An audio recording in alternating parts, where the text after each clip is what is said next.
Yeah, I'll turn off the chime.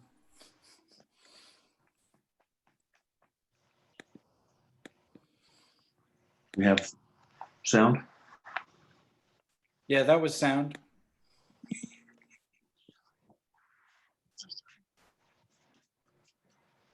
Hang on, folks.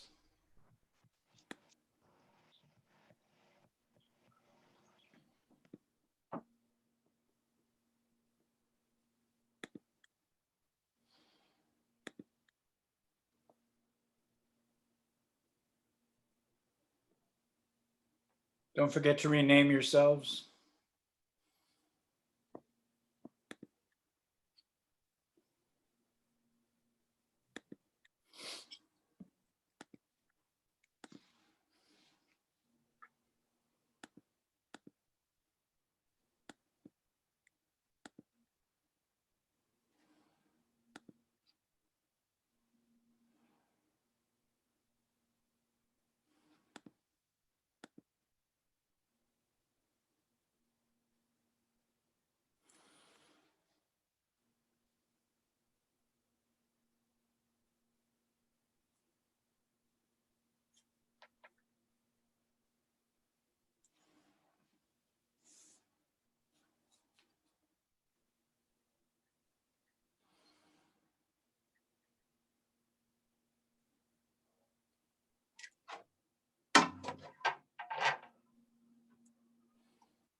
If you shall chance, Camillo, to visit Bohemia on the like occasion whereon my services are now on foot, you shall see, as I have said, great difference betwixt our Bohemia and your Sicilia. I think this coming summer the King of Sicilia means to pay Bohemia the visitation which he justly owes him. Wherein our entertainment shall shame us, we will be justified in our loves, for indeed, Beseech you. verily, I speak it in the freedom of my knowledge. We cannot, with such magnificence, in so rare, I know not what to say. We will give you sleepy drinks that your senses, unintelligent of our insufficience, may, though they cannot praise us, as little accuse us. You pay a great deal too dear for what's given freely. Believe me, I speak as my understanding instructs me and as mine honesty puts it to utterance. Sicilia cannot show himself overkind to Bohemia. They were trained together in their childhoods, and there rooted betwixt them then such an affection which cannot choose but branch now. Since their more mature dignities and royal necessities made separation of their society, their encounters, though not personal, have been royally attorneyed with interchange of gifts, letters, loving embassies, that they have seemed to be together, though absent, shook hands as over a vast, and embraced as it were from the ends of opposed winds. The heavens continue their loves. I think there is not in the world either malice or matter to alter it. You have an unspeakable comfort of young Prince Mamilius. It is a gentleman of the greatest promise that ever came into my note. I very well agree with you in hopes of him. It is a gallant child, one that indeed physics the subject, makes old hearts fresh. They that went on crutches ere he was born desire yet their life to see him a man. Would they else be content to die? Yes, if there were no other excuse why they should desire to live. If the king had no son, they would desire to live on crutches till he had one.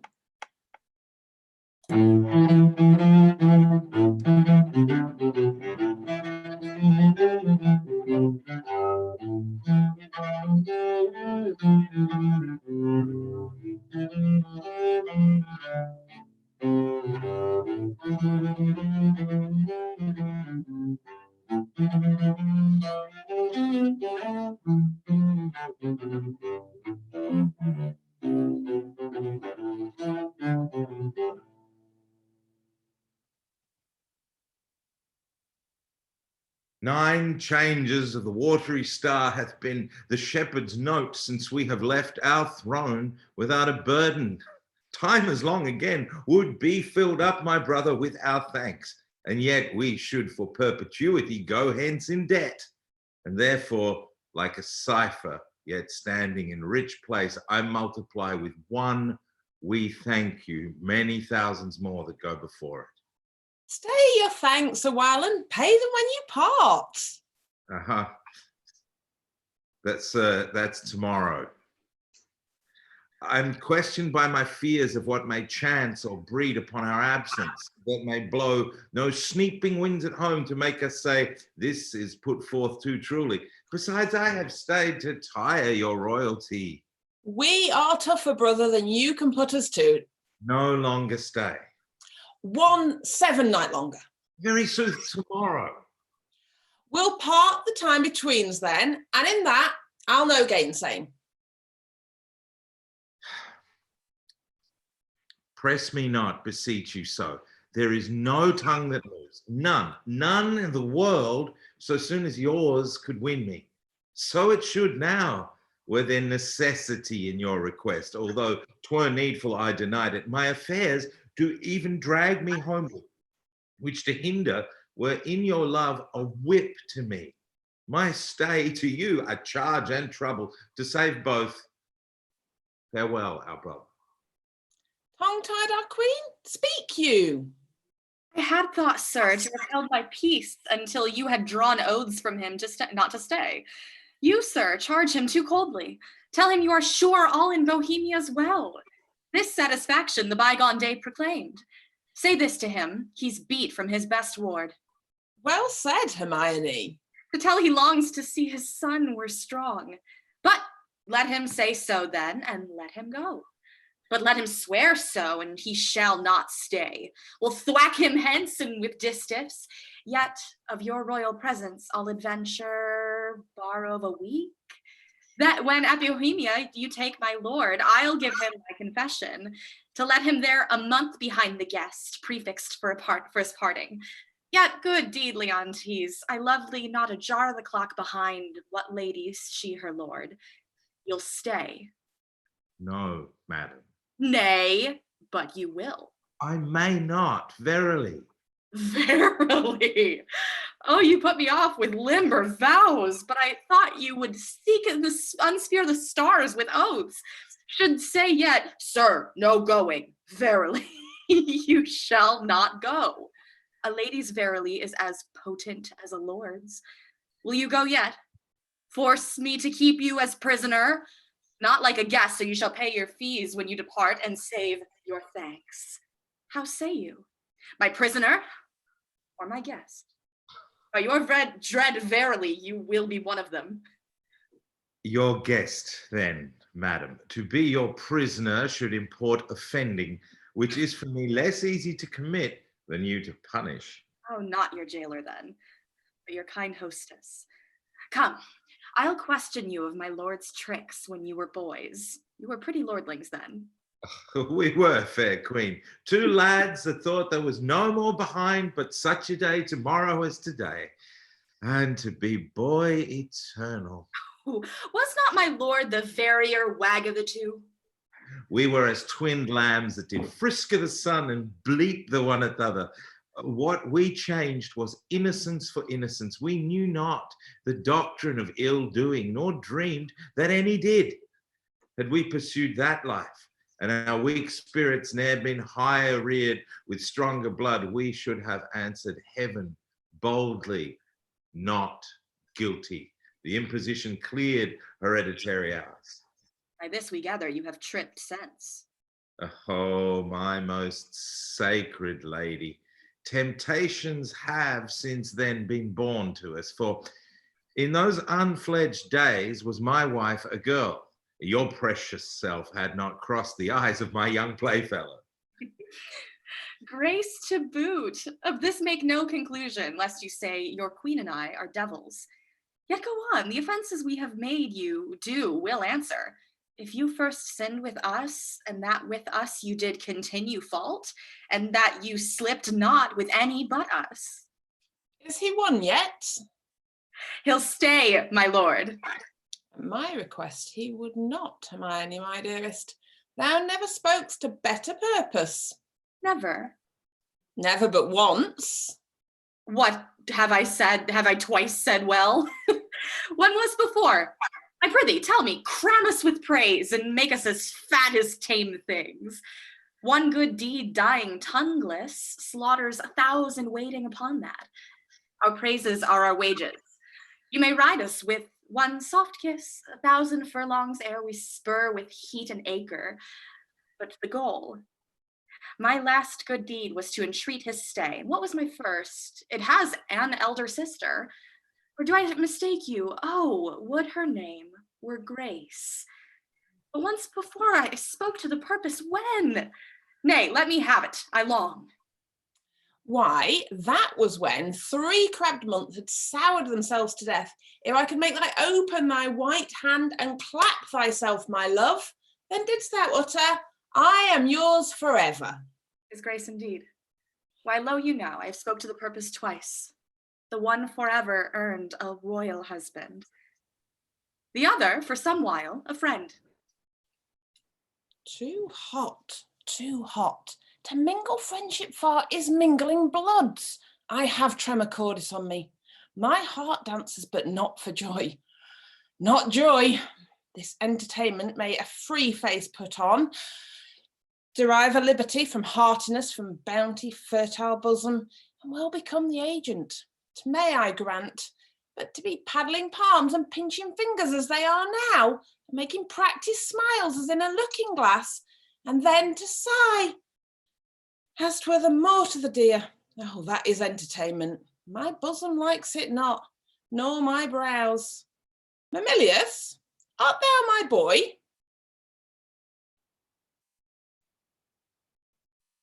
Mamilius. Good lord. Effects, why, that's my boy cock. Why hast smutched thy nose? They say it is a copy of mine. Come, captain, we must be neat. Not neat, but cleanly, captain, and yet the steer, the heifer, and the calf are all called neat. Still virginally and upon his palm. How now, you wanton calf? Art thou my calf? Aye, if you will, my lord. Thou want'st a rough passion, the shoots that I have to be full like me. Yet they say we are almost as alike as eggs. Women say so, that will say anything. But were they false as erd-eyed blacks, as winds, as waters, false as dice, as to be wished by one that fixes, no born twixt his and mine, yet it were true to say this boy were like me. Come, Sir Page, look on me with your welkin eye, sweet villain, most dearest my collop, can thy dam, may it be? Yes, and you will, my lord. Affection, thy affection stabs the centre. Thou dost make possible things not so held, communicates with dreams. How can this be? With what's unreal thou coactive art, and fellows nothing. Then 'tis very credent thou mayst cojoin with something, and thou dost, and that beyond commission, and I find it, and that the infection of my brains and hardening of my brows. What means, Cecilia? I'm something unsettled. How, my lord? What cheer, how's with you, best brother? You look as if you had a brow of much distraction. Are you moved, my lord? No, in good earnest, how sometimes nature will betray its folly, its tenderness, and make itself a pastime to harder bosoms. Looking on the lines of my boy's face, methinks I did recoil 23 years and saw myself unbreeched in my green velvet coat, my dagger muzzled, lest it should bite its master and so prove, as ornaments oft do, too dangerous. How like me thought I was then to this colonel, this squash, this gentleman. Mine honest friend, will you take eggs for money? No, my lord, I'll fight. You will. Why, happy man, be stole? My brother, are you so fond of your young prince as we do seem to be of ours? If at home, sir, he's all my exercise, my mirth, my matter. Now my sworn friend and then mine enemy, my parasite, my soldier, statesman, all. He makes a July's day short as December, and with his varying childness cures in me thoughts that would thick my blood. So stands this squire officed with me. We two will walk, my lord, and leave you to your graver steps. Hermione, how thou lovest us show in our brother's welcome. Let what is dear in Sicily be cheap next to thyself and my young rover. He's a parent to my heart. If you would seek us, we are yours in the garden. Shall us attend you there? To your own bents dispose you. You'll be found, be you beneath the sky. I'm angling now. Will you perceive me not how I give line? Go to, go to. How she holds up the neb, the bill to him, and arms her with the boldness of a wife to her allowing husband. Gone already, inch thick, knee deep, our head and ears a forked one. Go, play, boy, play. Thy mother plays, and I play too, but so disgraced a part, whose issue will hiss me to my grave. Contempt and clamour will be my knoll. Go play, boy, play. There have been, or I am much deceived, cuckolds here now, and many a man there is, even at this present. Now will I speak this, holds his wife by the arm, that little thinks she's been sluiced in his absence, and his pond fished by his next neighbour, by Sir Smile, his neighbour. Nay, there's comfort in't. Whilst other men have gates, and those gates opened, as mine against their will, should all despair that have revolted wives, the 10th of mankind would hang themselves. Physic for it there's none. It is a bawdy planet that will strike where 'tis predominant, and 'tis powerful, think it. From east, west, north and south, be it concluded, no barricado for a belly. Know it, and it will let in and out the enemy with bag and baggage. Many thousands on have the disease and feel it not. How now, my boy? I am like you, they say. Why, that's some comfort. What, Camillo there? Aye, my good lord. Go play, Mamilius. Thou art an honest man. Camillo, this great sir will yet stay longer. You had much ado to make his anchor hold. When you cast out, it still came home. Didst note it? He would not stay your petitions, made his business more material. Didst perceive it?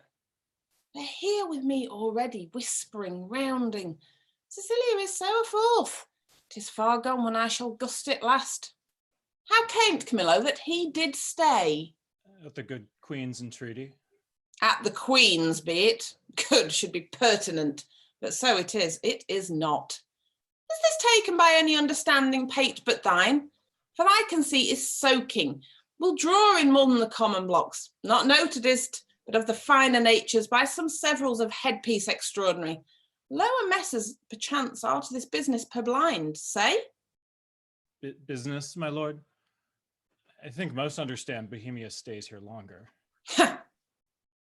Stays here longer. Aye, but why?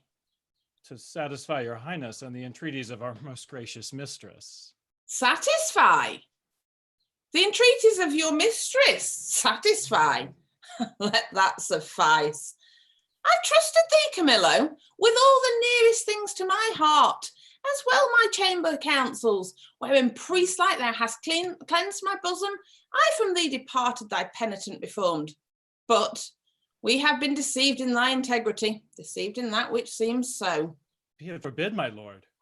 To bide upon't, thou art not honest, or, if thou inclinest that way, thou art a coward, which hoxes honesty behind, restraining from course required, or else thou must be counted, a servant grafted in my serious trust, and therein negligent. or else a fool that seest the game played home, the rich state drawn, and takes store for jest. And gracious Lord, I may be negligent, foolish, and fearful.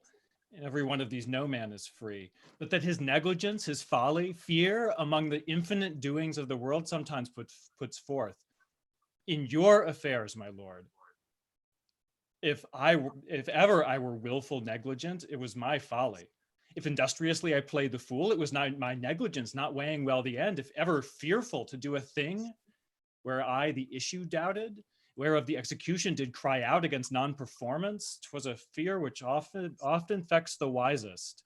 These, my Lord, are such allowed infirmities that honesty is never free of. But beseech your grace, be plainer with me. Let me know my trespass by its own visage. If I then deny it, 'tis none of mine. Have you not seen, Camillo? That's past doubt. You have, or your eyeglass is thicker than a cuckold's horn. Or heard, for to a vision so apparent rumour cannot be mute.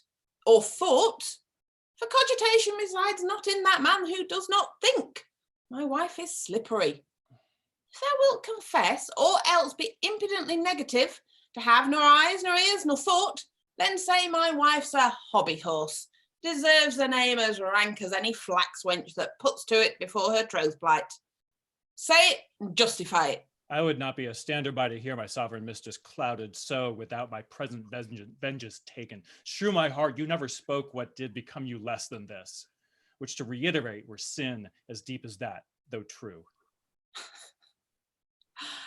Is whispering nothing, is leaning cheek to cheek, is meeting noses, kissing with inside lip, stopping the career of laughter with a sigh, a note infallible of breaking honesty, horsing foot on foot, skulking in corners, wishing clocks more swift, hours, minutes, noon, midnight, and all eyes blind with a pin and web, but theirs only.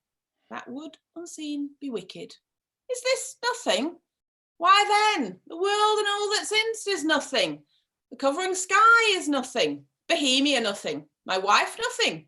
No, nothing have these nothings, if this be nothing. Good my lord, be cured of this diseased opinion, and betimes, for 'tis most dangerous.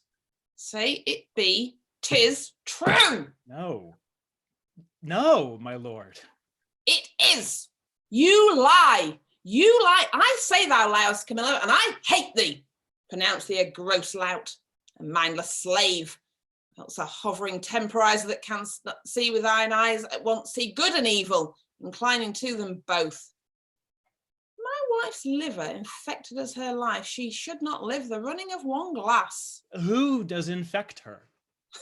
Why, he that wears her like her medal, hanging about his neck, Bohemia, who, if I had servants true about me, that bear eyes to see alike mine honour as their profits, their own particular thrifts, they would do that which should undo more doing. I and thou, his cup-bearer, from whom I a meaner form have benched and reared to worship, who may see plainly as heaven sees earth, and earth sees heaven, how I am galled. Mightst bespice a cup, to give mine enemy a lasting wink, which draught to me were cordial. Sir, my lord, I could do this, and that with no rash potion, but with a lingering dram that should not work maliciously like poison. But I cannot believe this crack to be in my dread mistress, so sovereignly being honorable. I have loved thee. Make that thy question and go rot. Dost thou think I am so muddy, so unsettled to appoint myself in this vexation, sully the purity and whiteness of my sheets, which to preserve is sleep, which being spotted is goads, thorns, nettles, tails of wasps, give scandal to the blood of the prince, my son, who I do think is mine and love as mine, without right moving to it. Would I do this? Could man so blench? I must believe you, sir. I do. And we'll fetch off Bohemia for it. Provided that when he's removed, your highness will take again your queen as yours at first. even for your son's sake, and thereby for sealing the injury of tongues and courts and kingdoms known and allied to yours. Thou dost advise me, even so as mine own course have set down, I'll give no blemish to her honour, none. My lord, go then. And with a countenance as clear as friendship wears at feasts, keep with Bohemia and with your queen. I am his cupbearer. If from me he have wholesome beverage, account me not your servant. This is all. Do it, and thou hast won the one half my heart. Do it not, thou splits thine own. I'll do it, my lord. I will seem friendly, as thou hast advised me. Oh, miserable lady. But for me, what case stand I in? I must be the poisoner of good Polixenes, and my ground to do it is the obedience to a master, one who in rebellion with himself will have all that are his so too. To do this deed, promotion follows. If I could find example of thousands that had struck anointed kings and flourished after, I'd not do it. But since nor brass, nor stone, nor parchment bears not one, let villainy itself forswear it. I must forsake the court. To do it or no is certain to make me a breakneck. Happy star, reign now. Here comes Bohemia. It's strange, methinks, my favour here begins to warp, not speak. Good day, Camilla. Hail, most royal sir. What is the news of the court? None rare, my lord. The king hath on him such a countenance as he had lost some province and a region loved as he loves himself. Even now I met him with customary compliment when he, wafting his eyes to the contrary and falling a lip of much contempt, speeds from me and so leaves me to consider what is breeding that changes thus his manners. I dare not know, my lord. How dare not? Do not? Do you know and dare not? Be intelligent to me, 'tis thereabouts. For to yourself what you do know, you must, and cannot say you dare not. Good Camillo, your changed complexions are to me a mirror, which shows mine changed too. For I must be a party in this alteration, finding myself thus altered. There is a sickness which puts some of us in distemper, but I cannot name the disease, and it is caught of you that yet are well. How caught of me? Make me not sighted like the basilisk. I have looked on thousands who have sped the better, but by my regard, but killed none so, Camilla. As you are certainly a gentleman, thereto a clerk-like experience, which no less adorns our gentry than our parents' noble names, in whose success we are gentle. I beseech you, if you know aught which does behoove my knowledge, therefore to be informed, thereof to be informed, imprison it not in ignorant concealment. I may not answer. A sickness caught of me, and yet I well. I must be answered. Dost thou hear, Camillo? I conjure thee, by all the parts of man which honour does acknowledge, whereof the least is not this suit of mine, that thou declare what incidency thou dost guess of harm is creeping toward me. How far off, how near, which way to be prevented, if to be, if not, how best to bear it. Sir, I will tell you, since I am charged in honor and by him that I think honorable. Therefore mark my counsel, which must be e'en as swiftly followed as I mean to utter it, or both yourself and me cry lost and so good night. On, good Camillo. I am appointed to murder you. By whom, Camillo? By the king. For what?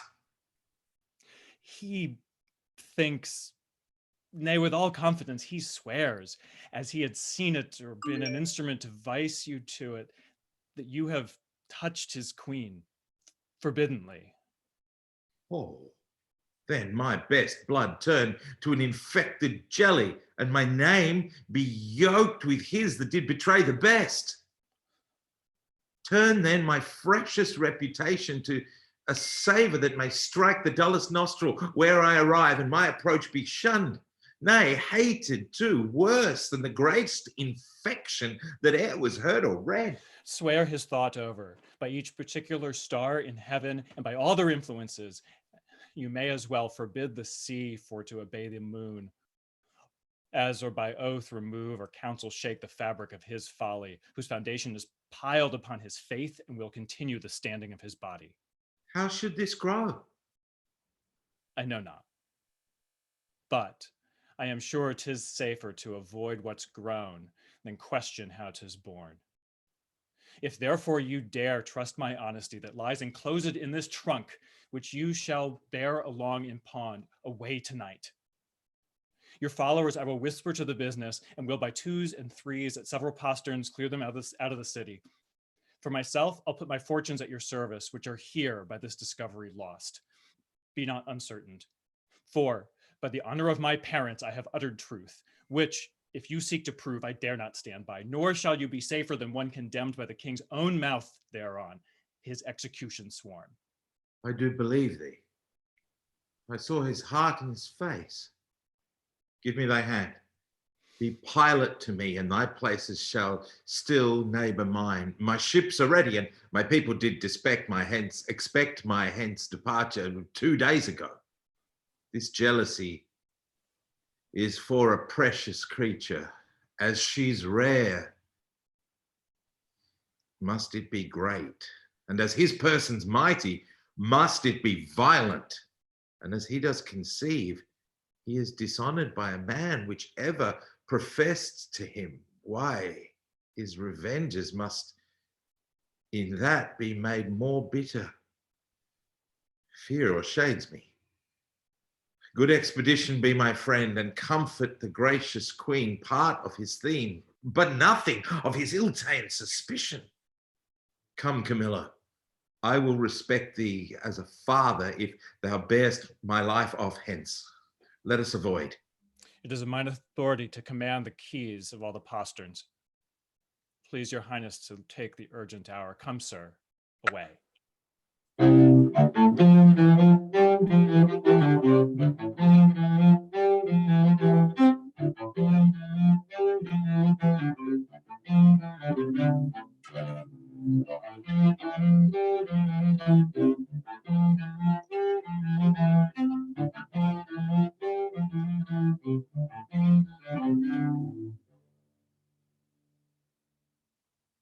Take the boy to you. He troubles me past enduring.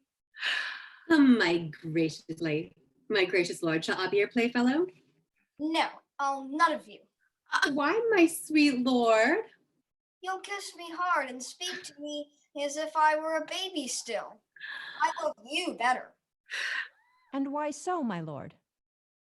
Not for because your brows are blacker, yet black brows, they say, become some women best, so that there be not too much hair there, but in a semicircle, or a half moon made with a pen. Who taught this? I learned it out of women's faces. Pray now, what color are your eyebrows? Blue, my lord. Nay, that's a mock. I have seen a lady's nose that has been blue, but not her eyebrows. Hark ye, the queen, your mother, rounds apace. We shall present our services to a fine new prince one of these days, and then you'd be a wanton with us, if we would have you. She is spread of late into a goodly bulk. Good time encounter her. What wisdom stirs amongst you?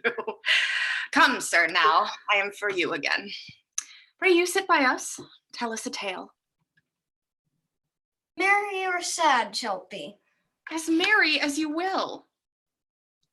A sad tale is best for winter. I have one of sprites and goblins. Let's have it, the good sir. Come, sit down. Come on and do your best to fright me with your sprites. You're powerful at it. there was a man. Nay, come, sit down, and then Dwelt by a churchyard. I will tell it softly. Yon crickets shall not hear it. come on then, and give it to me in mine ear.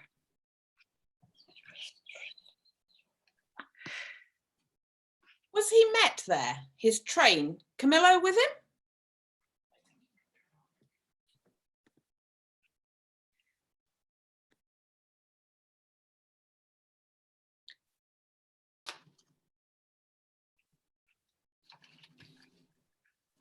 Behind the tufts of pines I met them. Never saw I men scour so on their way. I eyed them even to their ships. How blessed am I in my just censor, in my true opinion. I lack for lesser knowledge. How accursed in being so blessed. There may be in the cup a spider steeped, and one may drink, depart and yet partake no venom, for his knowledge is not infected. But if one present the abhorred ingredient to his eye, and make known now he hath drunk, he cracks his gorge, his sides with violent hefts. I have drunk and seen the spider. Camillo was his help then in this pander. There's a plot against my life, my crown, all that's true, that is mistrusted. That false villain whom I employed was pre-employed by him. He has discovered my design, and I remain a pintured thing. Yea, a very trick for them to play at will. How came the posterns so easily open? By his great authority, which often hath no less prevailed than so on your command. I know too well. Give me the boy. I'm glad you did not nurse him. He does bear some signs of me, yet you've too much blood in him. What is this, sport? Bear the boy hence, he shall not come about her. Away with him, and let her sport herself with that she's big with. For it is Polixenes that's made thee swell thus. But I'd say he had not. And I'll be sworn you would believe my saying, howe'er you lean to the nayward. You, my lords, look on her, mark her well. Be but about to say, she is a goodly lady. And the justice of your hearts will thereto add, 'tis pity she's not honest, honourable. Praise her but for this, her without door form, which on my faith deserves high speech and straight the shrug, the hum or ha, these petty brands that calumny doth use. Oh, I am out, that mercy doth, for calumny will swear virtue itself, these shrugs, these hums and ha's. And you have said she's goodly, come between here, you can say she's honest.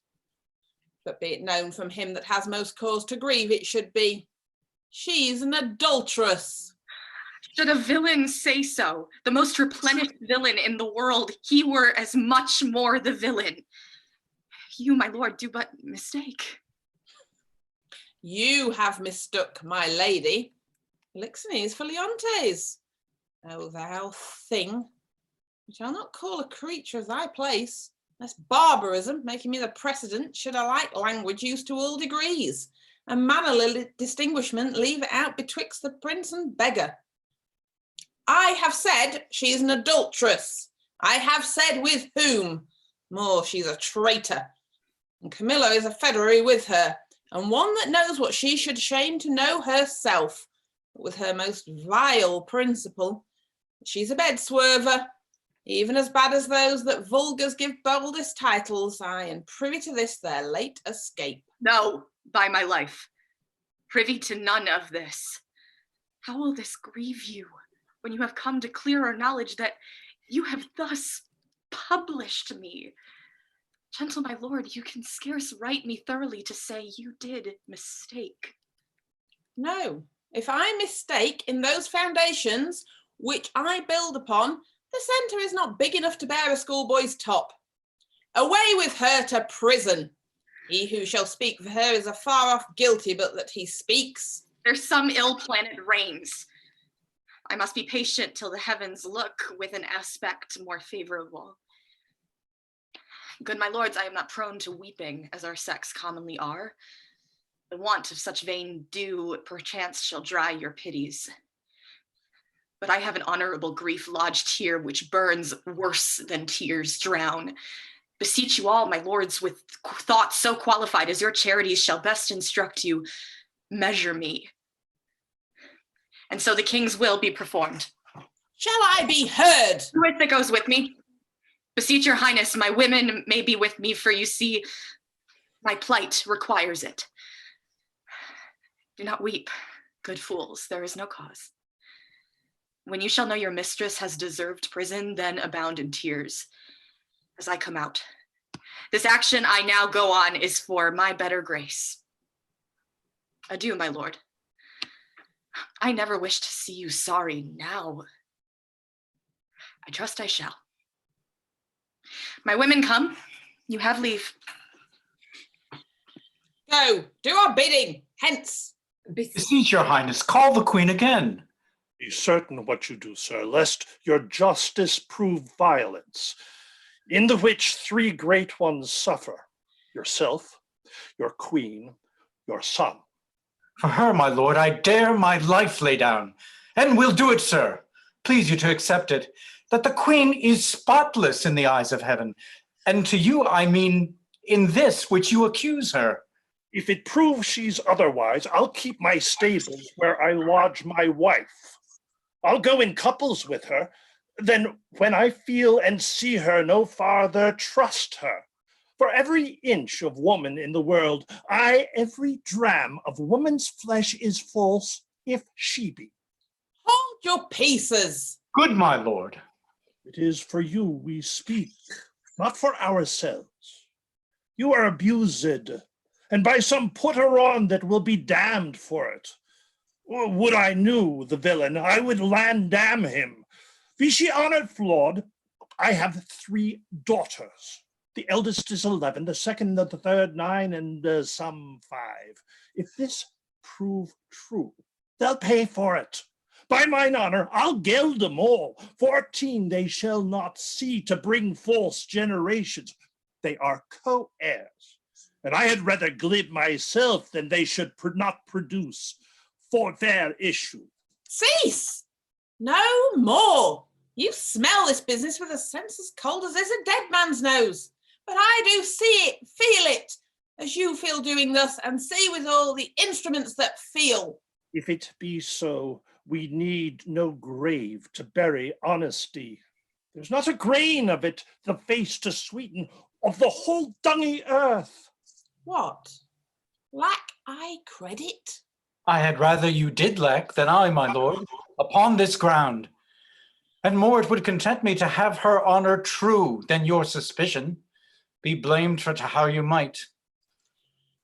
Why, what need we commune with you of this, but rather follow our forceful instigation? Our prerogative calls not your counsels, but our natural goodness imparts this, which if you, or stupefied, or seeming so in skill, cannot or will not relish your truth like us, inform yourselves we need no more of your advice. The matter, the loss, the gain, the ordering on, 'tis all properly ours. And I wish, my liege, you had only in your silent judgment tried it without more overture. How could that be? Either thou art most ignorant by age, or thou wert born a fool.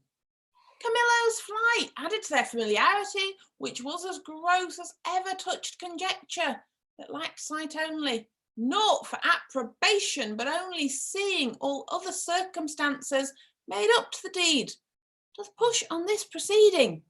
Yet for a greater confirmation, for in this act, an act of this importance, 'twere most piteous to be wild.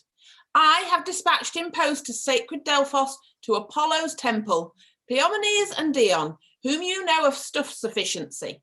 Now from the oracle they will bring all, whose spiritual counsel shall stop or spur me. Have I done well? Well done, my lord. Though I am satisfied and need no more than what I know. Yet shall the oracle give rest to the minds of others, such as he whose ignorant incredulity will not come up to the truth. So we've thought it good from our free person she should be confined, lest that the treachery of the two fled hence be left her to perform. Come, Follow us. We are to speak in public. This business will raise us all. To laughter, as I take it, if the good truth were known.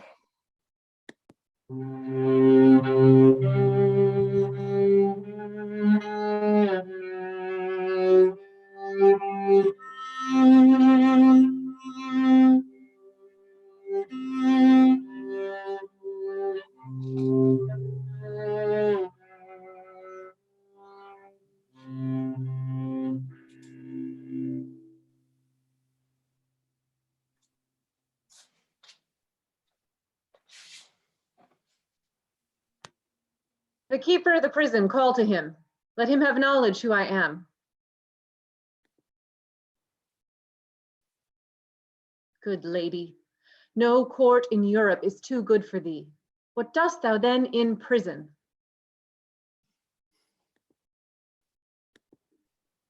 Now, good sir, you know me, do you not?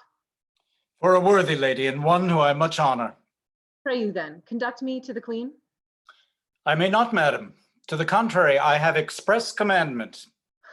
Here's ado, to lock up honesty and honor from the access of gentle visitors. Is it lawful, pray you, to see her women? Any of them? Emilia. So please you, madam, to put apart these your attendants, I shall bring Emilia forth. I pray you now, call her. Withdraw yourselves. And madam, I must be present at your conference. Well, be it so, prithee. Here's such ado to make no stain, a stain as passes coloring. Dear gentlewoman, how fares our gracious lady? As well as one so great and so forlorn may hold together one of her frights and griefs, which never tender lady hath borne greater. She is something before her time delivered. A boy? A girl, a daughter, and a goodly babe, lusty and like to live. The queen receives much comfort in it and says, my poor prisoner, I am as innocent as you. I dare be sworn. These dangerous, unsafe loons in the king, beshrew them. He must be told on't, and shall. The office becomes a woman best. I'll take it upon me. If I prove honey mouth, let my tongue blister, and never to my red-looked anger be the trumpet any more. Pray you, Emilia, commend my best obedience to the queen. If she dares trust me with her little babe, I'll show it the king and undertake to be her advocate to the loudest. We do not know how he may soften at the sight of the child. The silence often of pure innocence persuades when speaking fails. Most worthy madam, your honor and your goodness is so evident that your free undertaking cannot miss a thriving issue. There is no lady living so meet for this great errand. Please your ladyship to visit the next room. I'll presently acquaint the queen of your most noble offer, who but today hammered of this design, but durst not tempt a minister of honor, lest she be denied. Tell her, Emilia, I'll use that tongue I have. If wit flow from't, as boldness from my bosom, let it not be doubted, I shall do good. Be you blessed for it. I'll to the queen, please you come something nearer. Madam, if it please the queen to send the babe, I know not what I shall incur to pass it, having no warrant. You need not fear it, sir. This child was prisoner to the womb, and is by law and process of great nature thence freed and enfranchised, not a party to the anger of the king, nor guilty of, if any be, the trespass of the queen. I do believe it. Do not you fear. Upon mine honor, I will stand betwixt you and danger.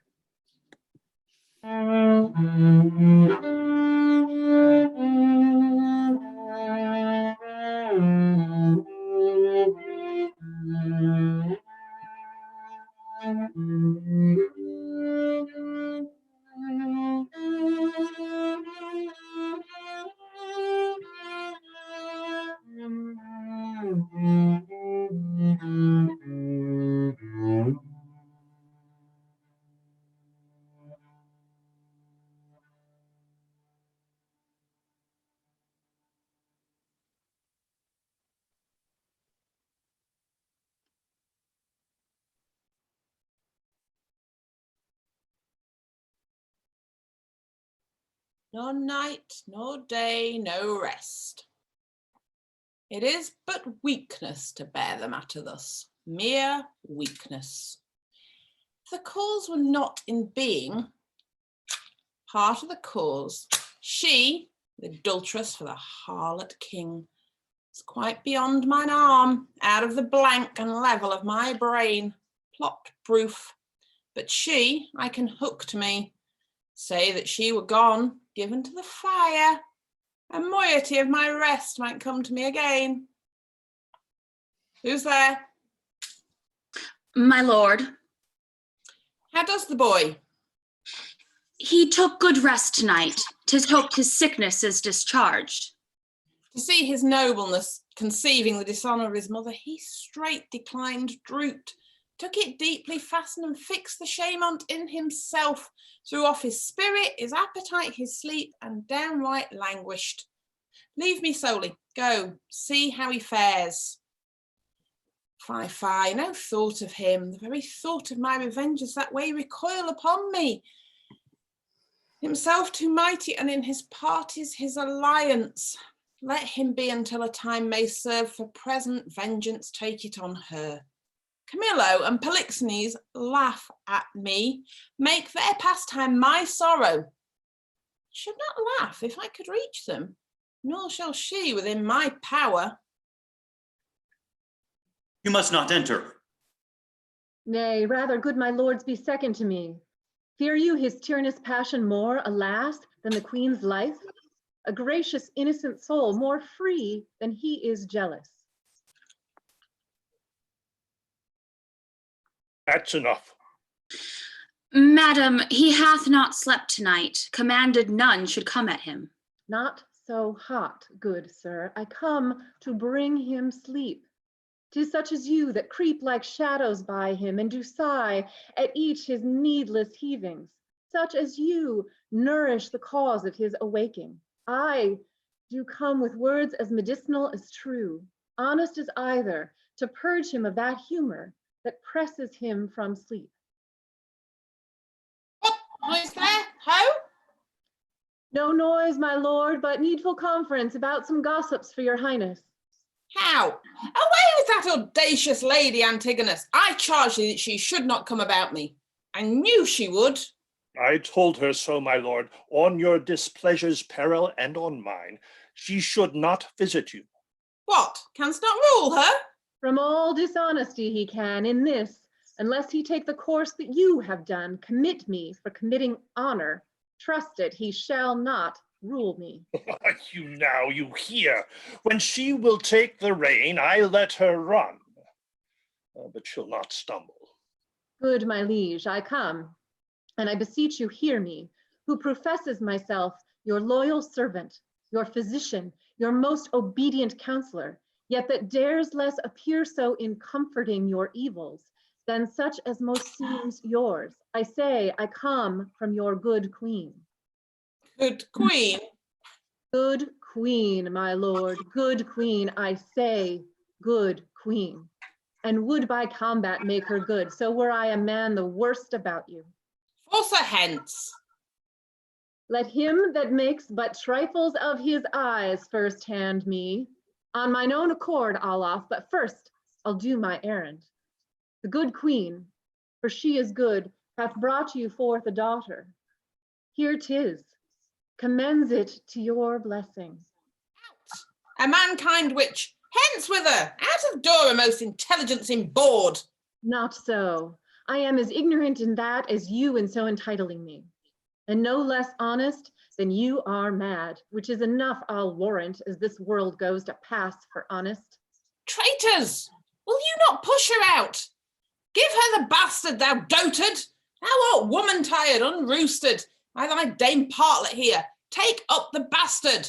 Take up, I say, give it to thy crone. Forever unvenerable be thy hands if thou takest up the princess by that forced baseness which he has put upon't. He dreads his wife. So I would you did, then 'twere past all doubt you'd call your children yours. A nest of traitors. I am not by this good light. Nor I, nor any but one that's here, and that's himself. For he, the sacred honor of himself, his queens, his hopeful sons, his babes, betrays to slander, whose sting is sharper than the swords, and will not, for as the case now stands, it is a curse he cannot be compelled to it, once remove the root of his opinion, which is rotten as ever oak or stone was sound. Callet of boundless tongue, who late hath beat her husband and now baits me. This brat is none of mine.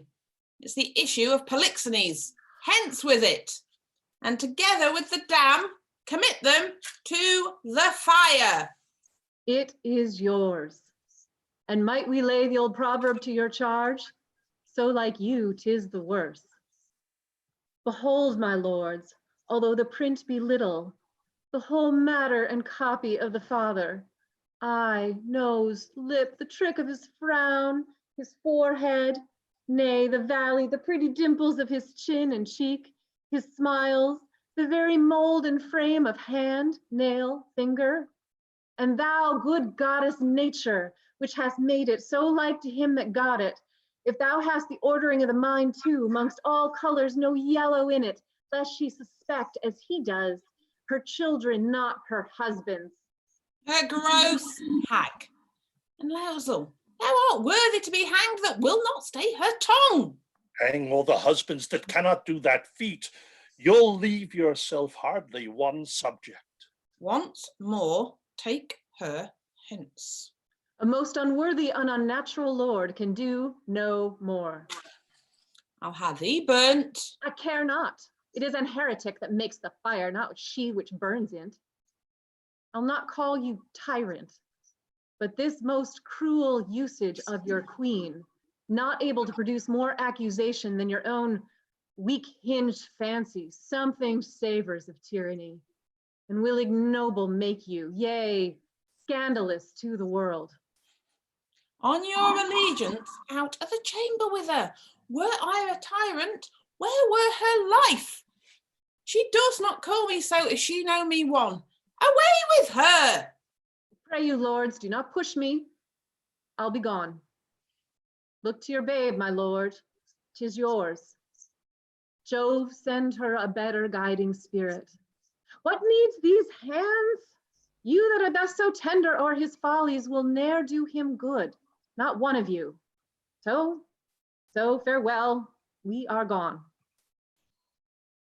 Thou traitor hast set on thy wife to this.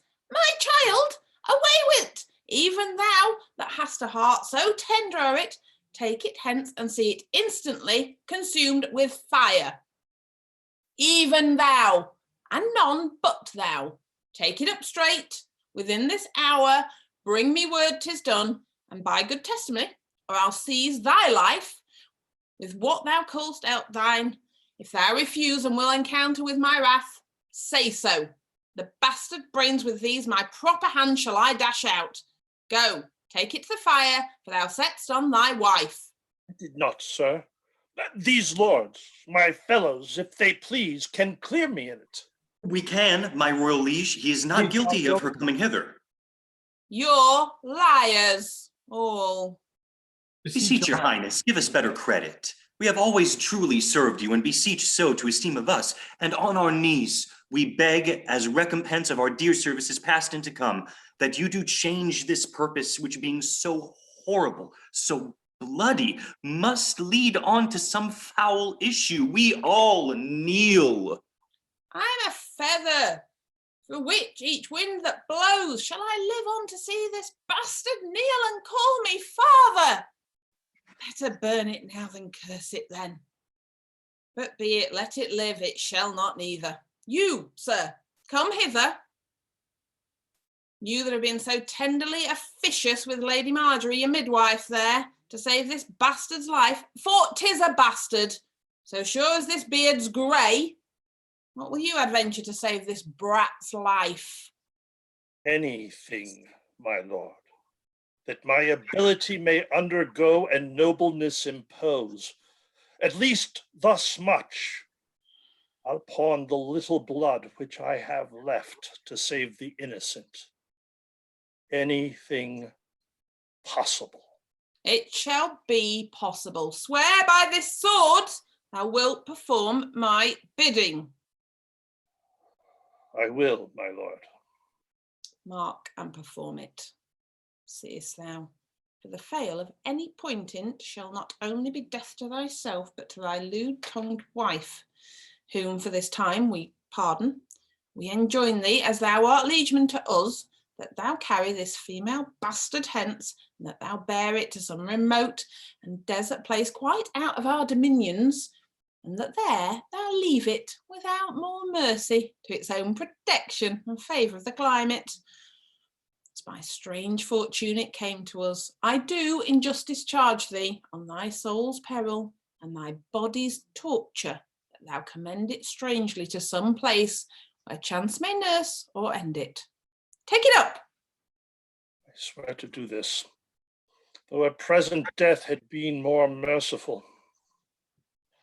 Come on, poor babe. Some powerful spirit instruct the kites and ravens to be thy nurses. Wolves and bears, they say, casting their savageness aside, have done like offices of pity. Sir, be prosperous in more than this deed does require, and blessing against this cruelty fight on thy side. Poor thing, condemned to loss. No, I'll not rear another's issue. Please, your highness, posts from those you sent to the oracle are come an hour since. Cleomenes and Dion, being well arrived from Delphos, are both landed, hasting to the court. So please you, sir, their speed hath been beyond count. 23 days they have been absent. 'Tis good speed, for tells the great Apollo suddenly will have the truth of this appear. Prepare you, lords, summon a session that we may arraign our most disloyal lady, for as she hath been publicly accused, so shall she have a just and open trial. While she lives, my heart will be a burden to me. Leave me and think upon my bidding.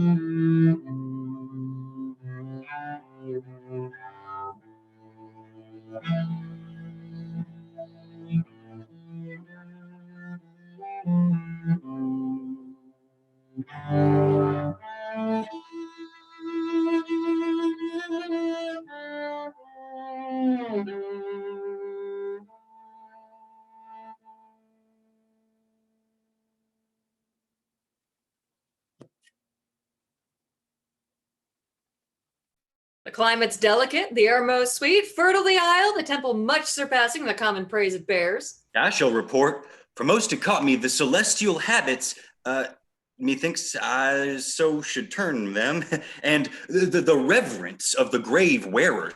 Oh, the sacrifice, how ceremonious, solemn, and unearthly was it the offering.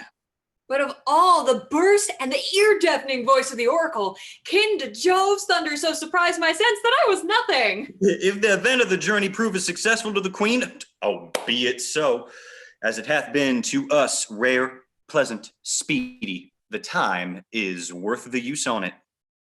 Great Apollo, turn all to the best. These proclamations so forcing faults upon Hermione, I like little. The violent carriage of it will clear or end the business when the oracle, thus by Apollo's great divines sealed up, shall the contents discover. Something rare, even then, will rush to knowledge. Go, fresh horses, and gracious be the issue.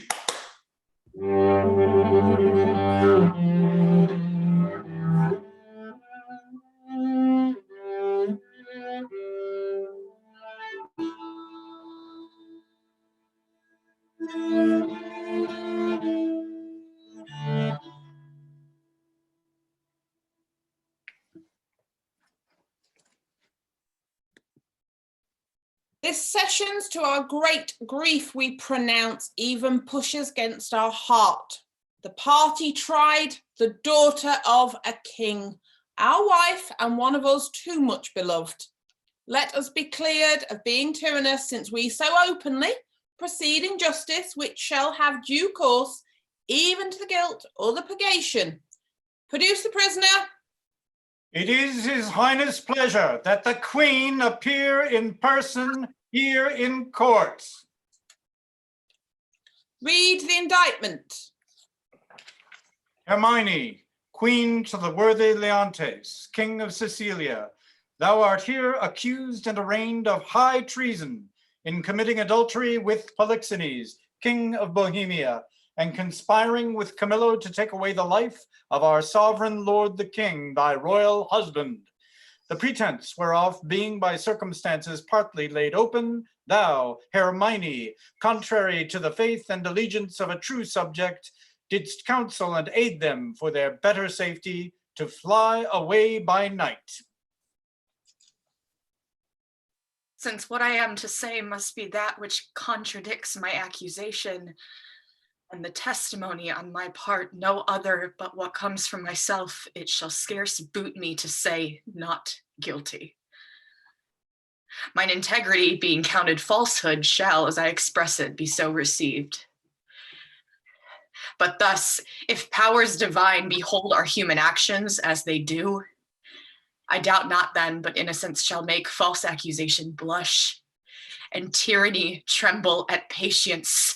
You, my lord, best know, whom least will seem to do so. My past life hath been as continent, as chaste, as true as I am now unhappy, which is more than history can pattern, though devised and played to take spectators. For behold me, a fellow of thy royal bed, which owe a moiety of the throne, a great king's daughter, the mother to a hopeful prince, here standing to prate and talk for life and honor for who come to please, who please to come and hear. For life I prize it as I weigh grief, which I would spare. For honor, it is a derivative from me to mine, and only that I stand for. I'd appeal to your conscience, sir. Before Polixenes came into your court, how I was in your grace, how merited to be so. Since he came, with what encounters so uncurrent I have strained to appear thus. If one jot beyond the bound of honor in act or will, that way inclining, hardened be the hearts of all that hear me, and my nearest of kin cry fie upon my grave. I ne'er heard yet that any of these bolder vices wanted less impudence to gainsay what they did than to perform it first. That's true enough, though 'tis a saying, sir, not due to me. You will not own it? More than mistress of which comes to me in the name of fault, I must not at all acknowledge. For Polixenes, with whom I am accused, I do confess I loved him as in honor he required, with such a love as might become a lady like me, with such a love even so and no other as yourself commanded, which not to have done I think had been in me both disobedience and ingratitude to you and toward your friend whose love had spoke, even since it could speak from an infant, freely that it was yours. Now for conspiracy, I know not how it tastes, though it be dished for me to try how. All I know of it is that Camillo was an honest man, and why he left your court, the gods himself, wanting more than I, are ignorant. You knew of his departure, as you know what you have undertaken to do in his absence. You speak a language I understand not. My life stands in at the level of your dreams, which I'll lay down. Your actions are my dreams. You had a bastard by Polixenes, and I but dreamed it. As you were past all shame, those of your fact are so past all truth, which to deny concerns more than avails. As thy brat hath been cast out like to itself, no father owning it, which is indeed more criminal in thee than it. So thou shalt feel our justice, in whose easiest passage look for no less than death. Spare your threats. The bug which you would frighten with I seek. To me can life be no commodity, the crown and comfort of my life, your favor. I do give lost, for I do feel it gone, but know not how it went. My second joy and first fruits of my body, from his presence am I barred like one infectious. My third comfort, starred most unluckily, is from my breast. The innocent milk in it most innocent mouth hailed out to murder. Myself on every post proclaimed a strumpet. With immodest hatred, the childbed privilege denied, which longs to women of all fashion. Lastly, hurried here to this place in the open air before I have got strength of limit. Now, my liege, tell me, what blessings have I here alive that I should fear to die? Therefore proceed. But yet hear this, mistake me not, no life. I prize it not a straw, but for mine honor, which I would free. If I shall be condemned upon surmises, all proofs sleeping else, but what your jealousies awake, I tell you 'tis rigor, and not law.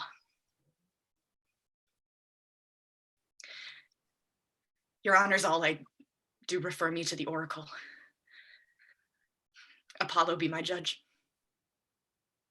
This your request is altogether just. Therefore bring forth, and in Apollo's name, his oracle. The Emperor of Russia was my father. Oh, that he were alive and here beholding his daughter's trial, that he did but see the flatness of my misery with eyes of pity, not revenge.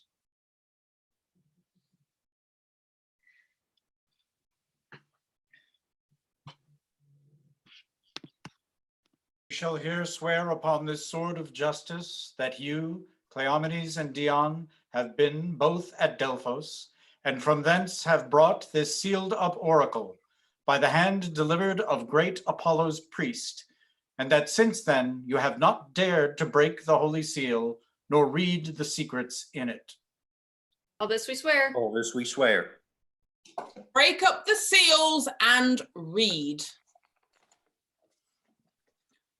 Hermione is chaste, Polixenes, blameless, Camillo, a true subject, Leontes, a jealous tyrant, his innocent babe truly begotten, and the king shall live without an heir if that which is lost be not found. Now blessed be the great Apollo. Praised! Hast thou read truth? Aye, my lord, even so as it is here set down. There's no truth at all in the oracle. The session shall proceed. This is mere falsehood. My lord, the king, the king! What is the business? Oh, sir, I shall be hated to report it. The prince, your son, with more conceit and fear of the queen's speed, is gone. How? Gone? Is dead. Apollo was angry, and the heavens themselves do strike at my injustice. How now there? This news is mortal to the queen. Look down and see what death is doing. Take her hence. Her heart is but overcharged. She will recover. I have too much believed mine own suspicion. Beseech you, tenderly apply to her some remedies for life. Apollo, pardon my great profaneness against thy oracle. I'll reconcile me to Polixenes. New woo my queen. Recall the good Camillo, whom I proclaim a man of truth, of mercy, for being transported by my jealousies to bloody thoughts and revenge. I chose for Camillo for the minister to poison my friend Polixenes, which had been done, but that the good mind of Camillo tarded my swift command, though I with death and with reward did threaten and encourage him, not doing it and being done. He most humane and filled with honour to my kingly guest, unclasped my practice, quit his fortunes here, which you knew great, and to the hazard of all uncertainties, himself commended no richer than his honour. How he glisters through my rust, and how his piety to make my deeds make blacker. Woe the while! Oh, cut my lace, lest my heart cracking it break too. What fit is this, good lady? What studied torments, tyrant, pass from me? What wheels, racks, fires? What flaying, boiling, in leads or oils? What old or newer torture must I receive, whose every word deserves to taste of thy most worst? Thy tyranny, together working with thy jealousies, fancies too weak for boys, too green and idle for girls of 9. Oh, think what they have done, and then run mad indeed, stark mad, for all thy bygone fooleries were but spices of it. That thou betrayedst Polixenes, 'twas nothing. That did but show thee of a fool, inconstant and damnable ingrateful. Nor wast much, thou wouldst have poisoned good Camillo's honor, to have him kill a king. Poor trespasses, more monstrous standing by, whereof I reckon the casting forth to crows thy baby daughter, to be or none or little, though a devil would have shed water out of fire ere done. Nor is it directly laid to thee the death of the young prince, whose honorable thoughts high for one so tender, cleft the heart of one that could conceive a gross and foolish sire, blemished his gracious dam. This is not no laid to thy answer, but the last. Oh, lords, when I have said, cry woe. The queen, the sweetest, dearest creature's dead, and vengeance for it not dropped down yet. The higher powers forbid. I say she's dead. I'll swear it. If word nor oath prevail not, go and see. If you can bring tincture or luster to her lip, her eye, heat outwardly or breath within, I'll serve you as I would do the gods. But oh, thou tyrant, do not repent these things, for they are heavier than all thy woes can stir. Therefore betake thee to nothing but despair. 1,000 knees, 10,000 years together, naked, fasting upon a barren mountain, and still winter in storm perpetual, could not move the gods to look that way thou wert. Go on, go on. Thou canst not speak too much. I've deserved all tongues to talk their bitterest. Say no more. However the business goes, you have made fault in the boldness of your speech. I am sorry for it. All faults I make when I shall come to know them, I do repent. Alas, I have showed too much the rashness of a woman. He is touched to the noble heart. What's gone and what's past should be past grief. Do not receive affliction at my petition. I beseech you rather, let me be punished that have minded you of what you should forget. Now, good my liege, sir, royal sir, forgive a foolish woman. The love I bore your queen, lo, fool again.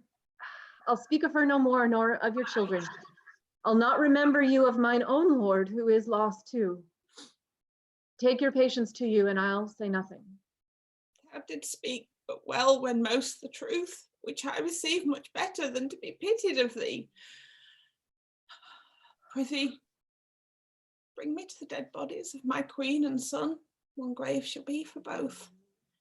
Upon them shall the cause of their death appear, unto our shame perpetual.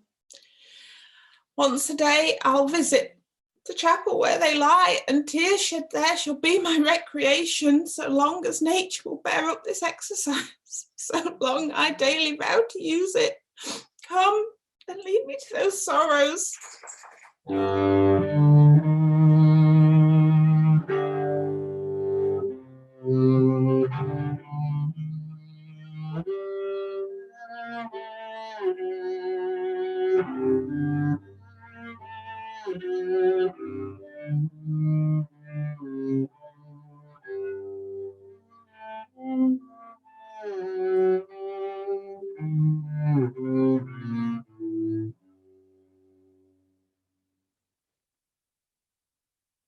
perfect then.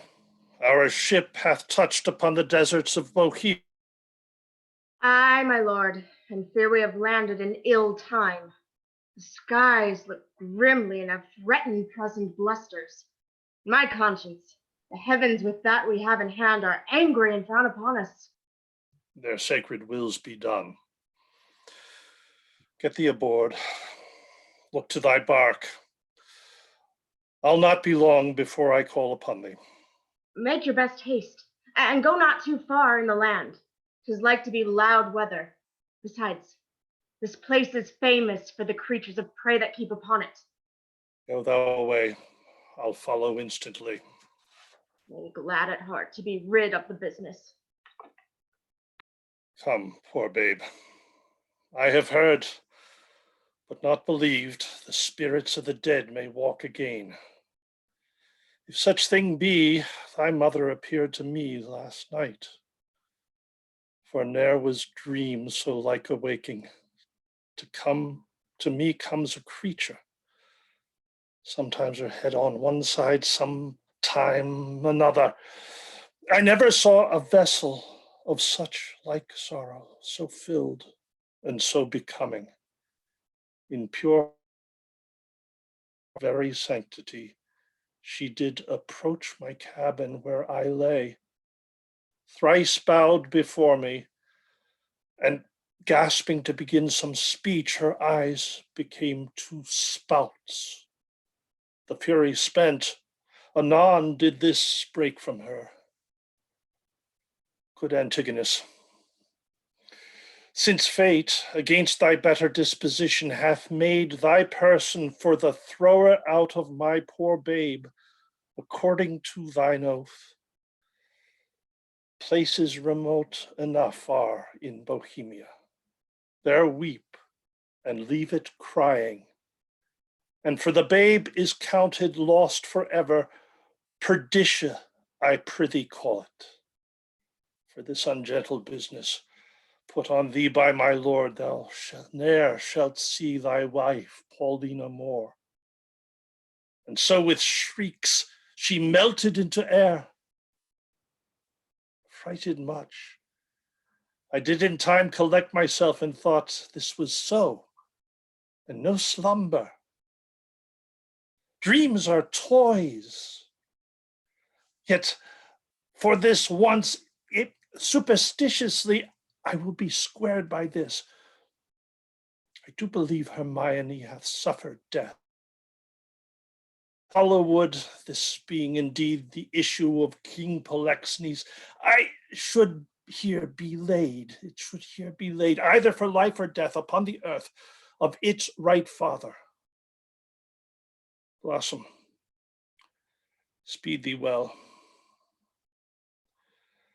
There lie, and there thy character, there these, which may, if fortune please, both breed thee pretty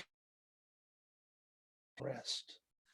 The storm begins, poor wretch, that for my mother's fault art thus exposed to loss, and what may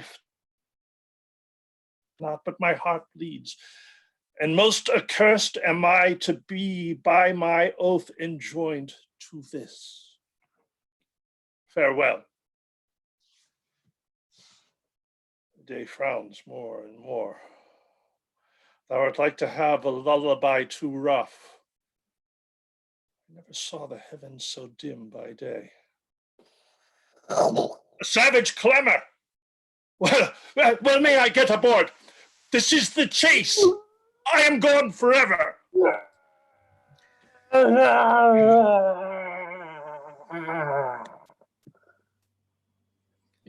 I would there were no age between 10 and 3 and 20, or that youth would sleep out the rest. For there is nothing in the in-between but getting wenches with child, wronging the ancientry, stealing, fighting. Hark you now, would any but these boiled brains of 19 and 2 and 20 hunt this weather? They have scared away 2 of my best sheep, which I fear the wolf will sooner find than the master.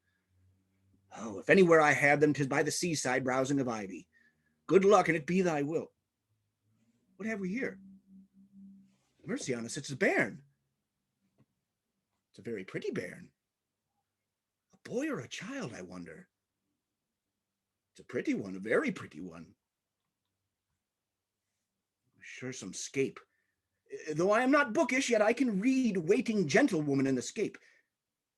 Oh, this has been some stair work, some trunk work, some behind door work. Oh, they were warmer that got this, and the poor thing is here. I'll take it up for pity. Yet I'll tarry till my son come. He hallooed even but now. Whoa, ho, ho!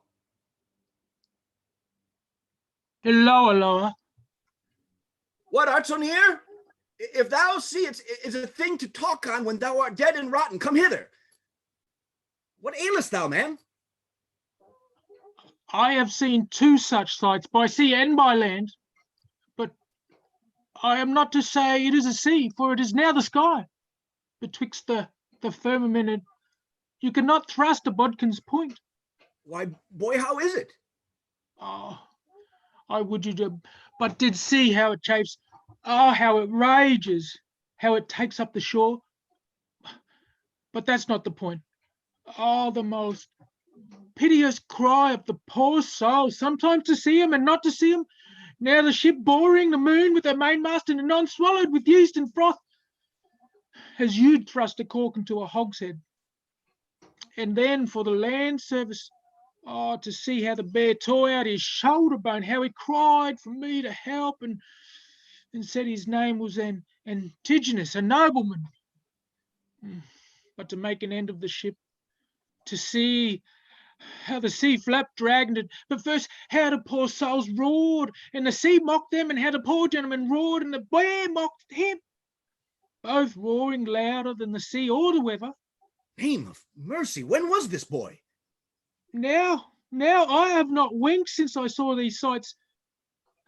The men are not yet cold under water, nor the bear half dined on the gentleman. He's at it now.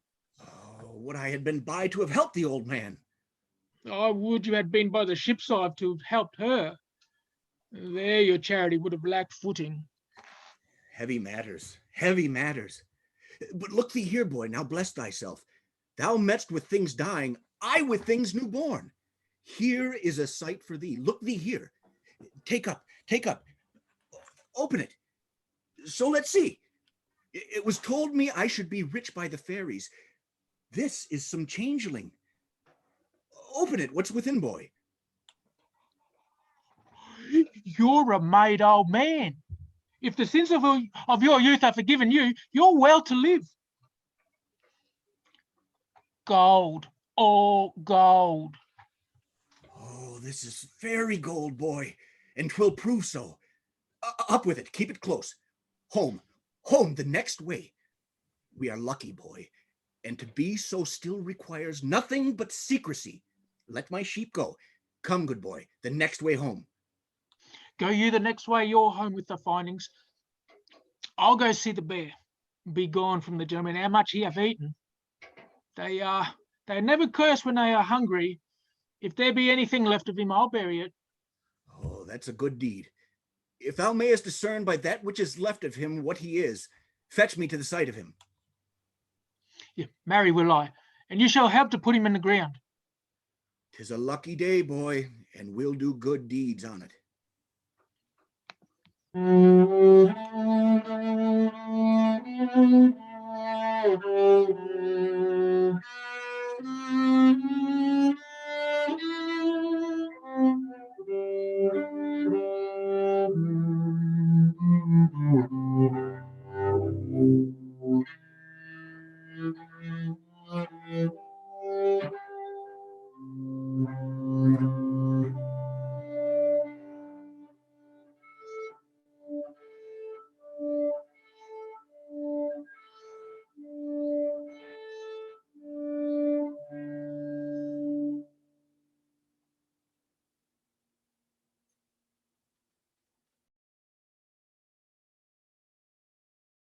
I that please some, try all, both joy and terror of good and bad, that makes and unfolds error. Now take upon me in the name of time to use my wings. Impute it not a crime to me or my swift passage that I slide o'er 16 years and leave the growth untried of that wide gap, since it is in my power to o'erthrow law and in one self-born hour to plant and o'erwhelm custom. Let me pass the same I am, ere ancientest order was, or what is now received. I witness to the times that brought them in. So shall I do to the freshest things now reigning, and make stale the glistening of this present, as my tale now seems to it. Your patience this allowing, I turn my glass, and give my scene such growing as you had slept between. Leontes leaving, the effects of his fond jealousy so grieving that he shuts up himself. Imagine me, gentle spectators, that I now may be in fair Bohemia. And remember well, I mentioned a son of the king's, which Florizel I now name to you, and with speed so paced to speak of Perdita, now grown in grace equal with wondering. Whatever ensues, I list not prophecy, but let time's news be known when 'tis brought forth. A shepherd's daughter. And what it hears, which follows after, is the argument of time. Of this allow, if ever you have spent time worse ere now, if never, yet that time himself doth say, he wishes earnestly, you never may.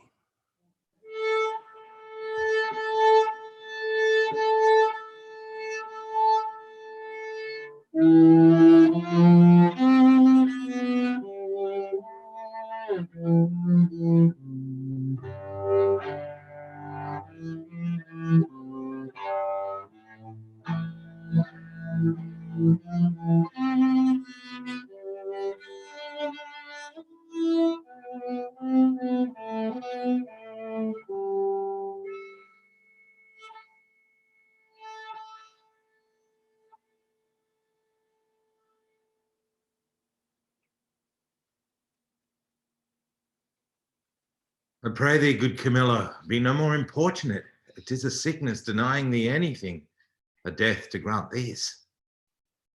15 years since I saw my country. I have for the most part been aired abroad, a desire to lay my bones there. Besides, the penitent king, my master, hath sent for me, to whose feeling sorrows I might be some allay. Or I o'erween to think so, which is another spur to my departure. Once thou lovest me, Camillo, wipe not out the rest of thy services by leaving me now. The need I have of thee, thine own goodness hath made. Better not to have had thee than thus to want thee. Thou, having made me businesses which none without thee can sufficiently manage, must either stay to execute them thyself, or take away with thee the very services thou hast done, which if I have not enough considered, as too much I cannot, to be more thankful to thee shall be my study, and my profit therein the heaping friendships. Of that fatal country, Sicilia, prithee speak no more, whose very naming punishes me with the remembrance of that penitent, as thou callest him, and reconciled king, my brother, whose loss of his most precious queen and children are even now to be afresh lamented. Say to me, when sawest thou the Prince Florizel, my son? Kings are no less unhappy, their issue not being gracious, than they are in losing them when they have approved their virtues. Sir, it is 3 days since I saw the prince.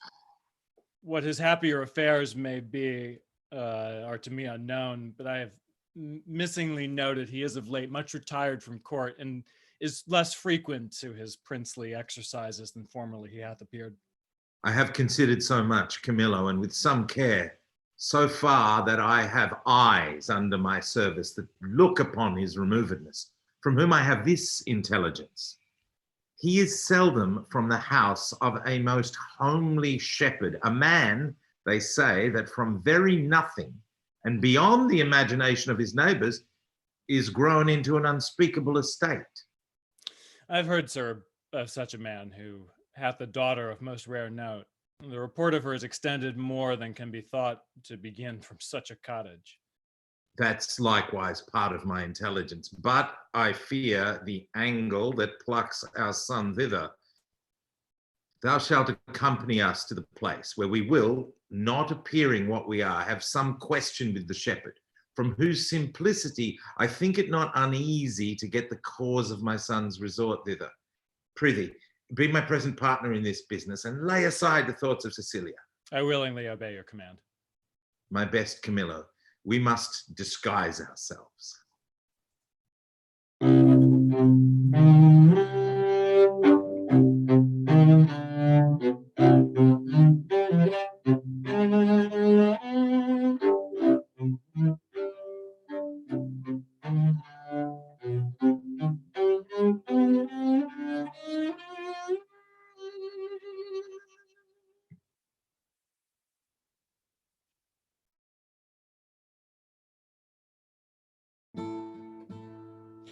When daffodils begin to peer with hey the doxy over the dale, why, then comes in the sweet of the year, for the red blood reigns in the winter's tale. The white leech seeching on the hedge, with hey the sweet birds, oh how they sing, doth set my plugging tooth on edge. For a quart of an ale is a dish for a king. The lark that tira-lira chants with hey the thrush and the jay are summer songs for me and my aunts while we lie tumbling in the hay. Oh, I have served Prince Florizel, and in my time wore 3 pile, but now I am out of service.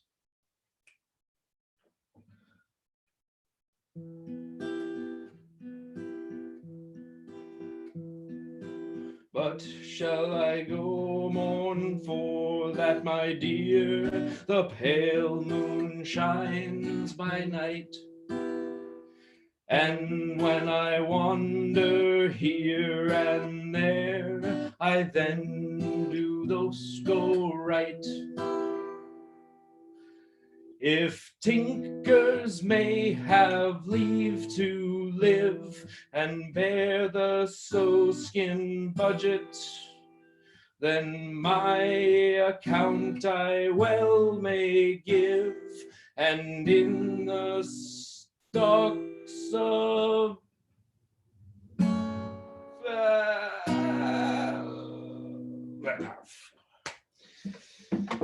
my traffic is sheets. But when the kite builds, look to lesser linen. My father named me Autolycus, who, being as I am, littered under Mercury, was likewise a snapper up of unconsidered trifles. With dye and drab I purchased this comparison, and my revenue is the silly cheat. Gallows and knock are too powerful on the highway. Beating and hangings are terrors to me. For the life to come, I sleep out the thought of it. A prize! A prize! Now let me see. Every 11 weathered tods, every tod yields pound and odd shilling, 1,500 shorn. What comes to the wool? Well, I cannot do it without counters. Let me see. What am I to buy for our sheep shearing feast? 3 pound of sugar, 5 pound of currants, rice. What will my sister have of rice, mind do? But my father have made her mistress of the feast, and she lays it on. And she hath made me 4 and 24 nosegays for the shearers, 3 men song all, and very good ones, but they are most means and bases. But one Puritan amongst them, and he sings psalms to the hornpipes. Now I must have saffron to colour the warm pies. Mace, dates, none. That's not of my note. Nutmeg, 7. A race of 2 of ginger, but that I may beg, 4 pound of prunes, and as many raisins of the sun. Oh, that ever I was born! In the name of me! Oh, help me, pluck but off these rags, and then death! Oh, alack, poor soul! Thou hast need of more rags to lay on thee, rather than have these off. Oh, sir, the loathsomeness of them offends me more than the stripes I have received, which are mighty ones and millions. Alas, poor man, 1,000,000 of beating may come to a great matter. I am robbed, sir, and beaten, my money and apparel taken from me, and these detestable things put upon me. What, by a horseman or a footman? A footman, sweet sir, a footman. Oh, indeed. He should be a footman by the garments he has left with thee. If this be a horseman's coat, it hath seen some very hot service. Lend me thy hand, I'll help thee. Come on, lend me thy hand. Oh, good sir, oh, tenderly. Oh, alas, poor soul. Oh, good sir, softly, good sir, I fear, sir, my shoulder blade is out. Well, how's now? Canst thou stand? Dear sir, good sir, softly, you have done me a charitable office. Dost lack any money? I have a little bit of money for thee. No, good sweet sir, no, I beseech you, sir, I have a kinsman not past 3/4 of a mile hence, unto whom I was going. I shall there have money, or anything I want. Offer me no money, I pray you. Oh, that kills my heart. And what manner of fellow was he that robbed you? A fellow, sir, that I have known to go about with troll my dames. I knew him once a servant of the prince. I cannot tell, good sir, for which of his virtues it was, but he was certainly whipped out of the court. His vices, you would say. There's no virtue whipped out of the court. They cherish it, make it stay there, and yet there will be no more abide. Vices, I would say, sir. I know this man well. He hath been since an ape-bearer, then a process server, a bailiff, then he compassed some ocean of the prodigal son, and married a tinker's wife within a mile where my land and living lies, and having flown over many knavish professions, he settled only in rogue. Some call him Autolycus. Oh, out upon him, prig, for my life, prig. He haunts wakes, fairs, and beer baitings. Very true, sir. He. That's the rogue that put me into this apparel. Not a more cowardly rogue in all Bohemia. If you had but looked big and spit at him, he'd have run. I must confess to you, sir, I am no fighter. I am false of heart that way, and that he knew, I warrant him. How do you now? Sweet sir, much better than I was. I can stand and walk. I will even take my leave of you and pace softly toward my kinsman's. Shall I bring thee on thy way? No, good face, sir. No, sweet sir. Well, then fare thee well. I must go buy spices for the sheep shearing feast. Prosper you, sweet sir. Your purse is not hot enough to purchase your spice. I'll be with you at your sheep shearing too. If I make not this cheat bring out another, and the shearers prove sheep, let me be unrolled and my name put in the book of virtue.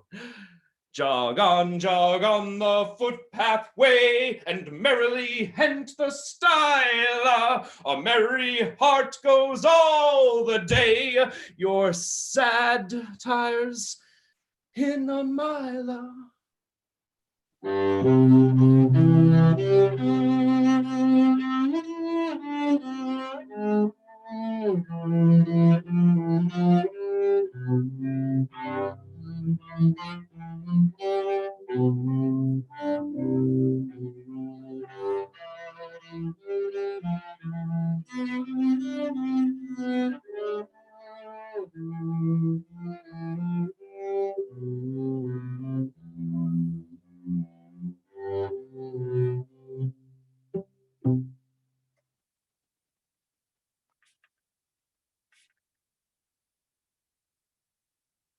These your unusual weeds, to each part of you does give a life.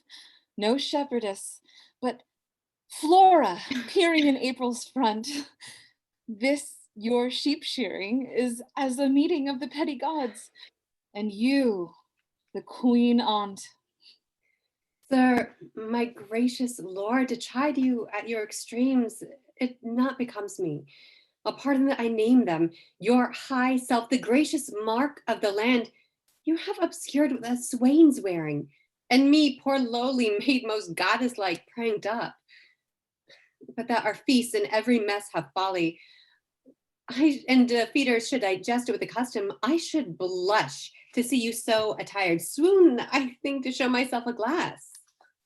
I bless the time when my good falcon made her flight across thy father's ground. Now Jove afford you cause. To me, the difference forges dread. Your greatness hath not been used to fear.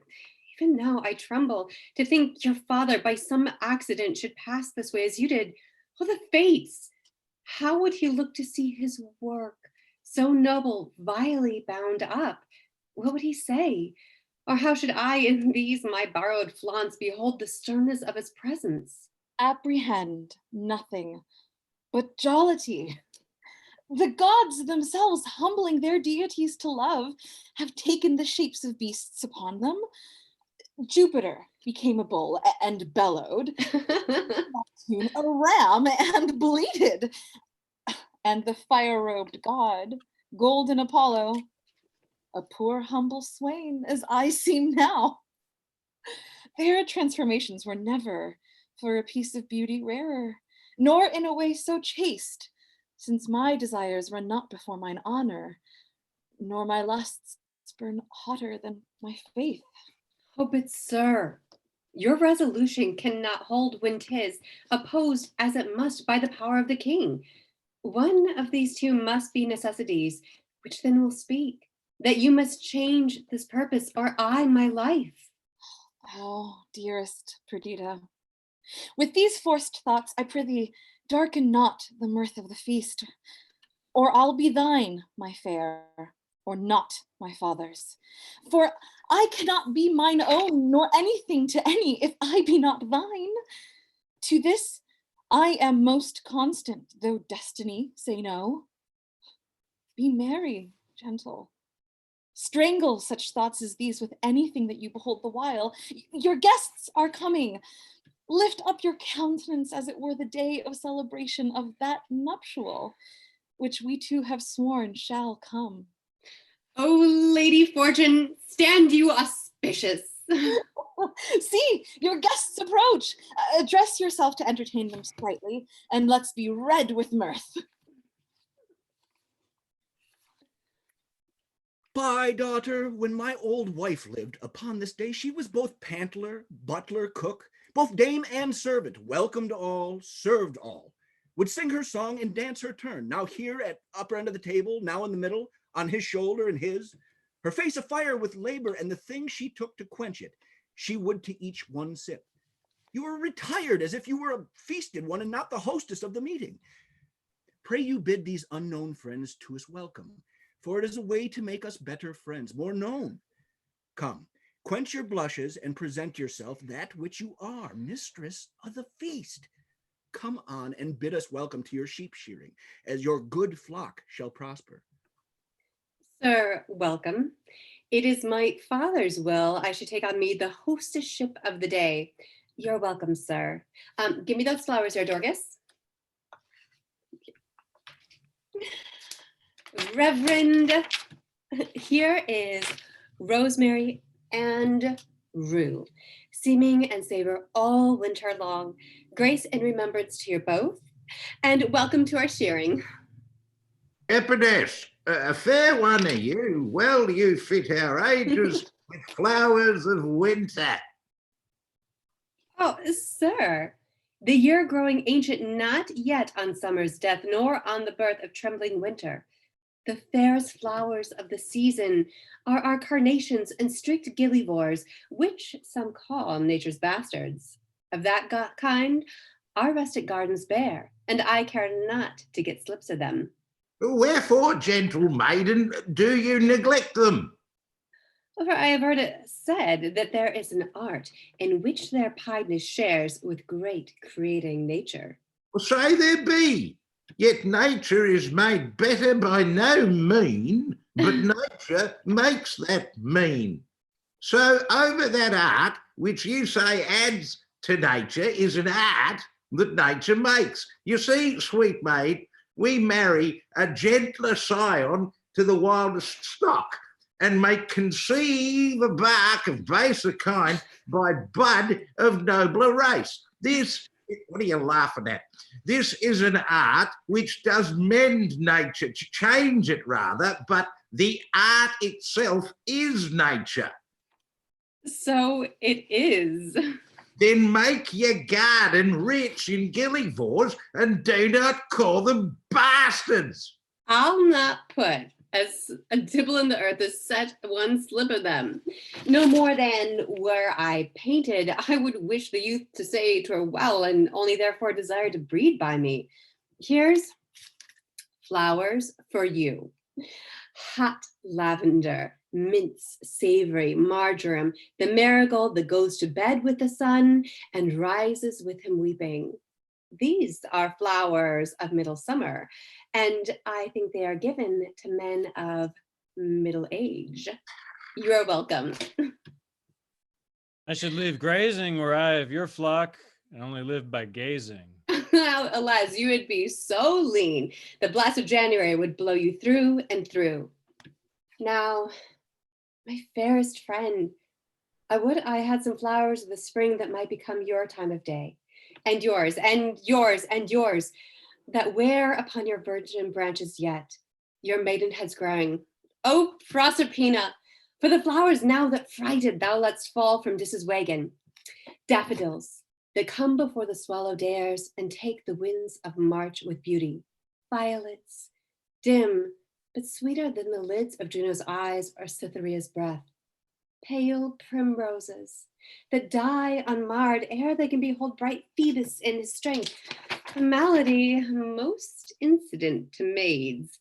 Bold oxlips, the crown imperial, lilies of all kinds, the flower de luce being one. Oh, these I lack to make you garlands of, and my sweet friend to strew 'em o'er and o'er. What, like a course? No, like a bank for love to lie and play on, not like a course, or if not to be buried, but quick in my arms. Come, take your flowers. Methinks I play as I have seen them do in witsome pastorals. Sure, this robe of mine doth change my disposition. What you do still betters what is done. Oh, when you speak, sweet, I'd have you do it ever. When you sing, I'd have you buy and sell, so give alms, pray so, and for the ordering of your affairs, to sing them too.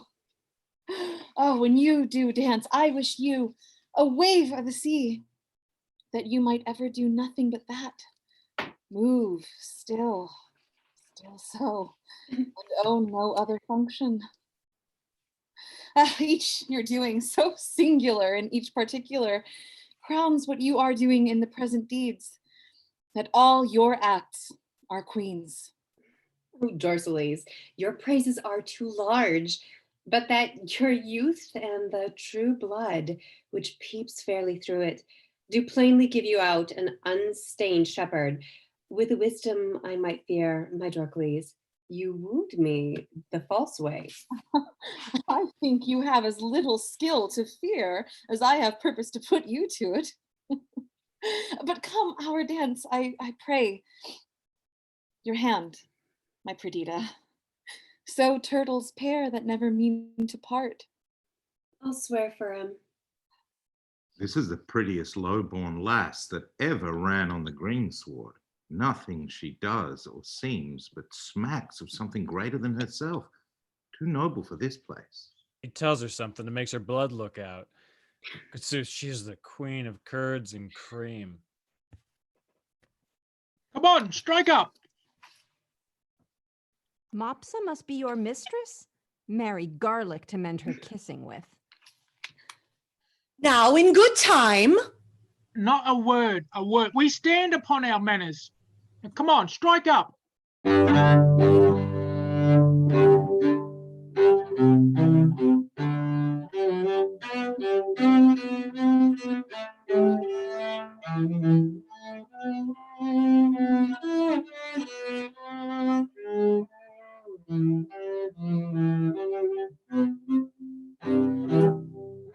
Pray, good shepherd, what fair swain is this which dances with your daughter? They call him Doricles, and boasts himself to have a worthy feeding. But I have it upon his own report, and I believe it. He looks like sooth. He says he loves my daughter, and I think so too, for never gaze the moon upon the water as he'll stand and read, as 'twere my daughter's eyes. And to be plain, I think there is not half a kiss to choose who loves another best. She dances featly. Though she does anything, though I report it that it should be silent. If young Doricles do light upon her, she shall bring him that which he not dreams of. Oh, master, if you did but hear the peddler at the door, you would never dance again after a tabor and pipe. No, the bagpipe could not move you. He sings several tunes faster than you'll tell money. He utters them as he had eaten ballads, and all the men's ears grew to his tunes. He could never come better. He shall come in. I love a ballad, but even too well if it be a doleful matter merrily set down, or a very pleasant thing indeed, and sung lamentably. He hath songs for man or woman of all sizes. No milliner can so fit his customers with gloves. He has the prettiest love songs for maids, so without bawdry, with his strange, with such delicate burdens of dildos and fadings, jumper and thumper. And where some stretched mouth rascal would, as it were, mean mischief and break a foul gap into the matter, he makes the maid to answer, whoop, do me no harm, good man. Puts him off, slights him with, whoop, do me no harm, good man. This is a brave fellow. Believe me, thou talkest of an admirable, conceited fellow. Has he any unbraided wares? He hath ribbons of all the colors of the rainbow, points more than all the lawyers in Bohemia can learnedly handle, though they come to him by the gross. Inkles, caddises, cambrics, lawns, why, he sings them over as they were gods or goddesses. You would think a smock were a she-angel, he so chanced to the sleeve hand and the work about the square on it. Prithee, bring him in, and let him approach singing. Forewarn him that use no scurrilous words in his tunes. You have of these peddlers that have more in them than you think, sister. I, good brother, are go about to think.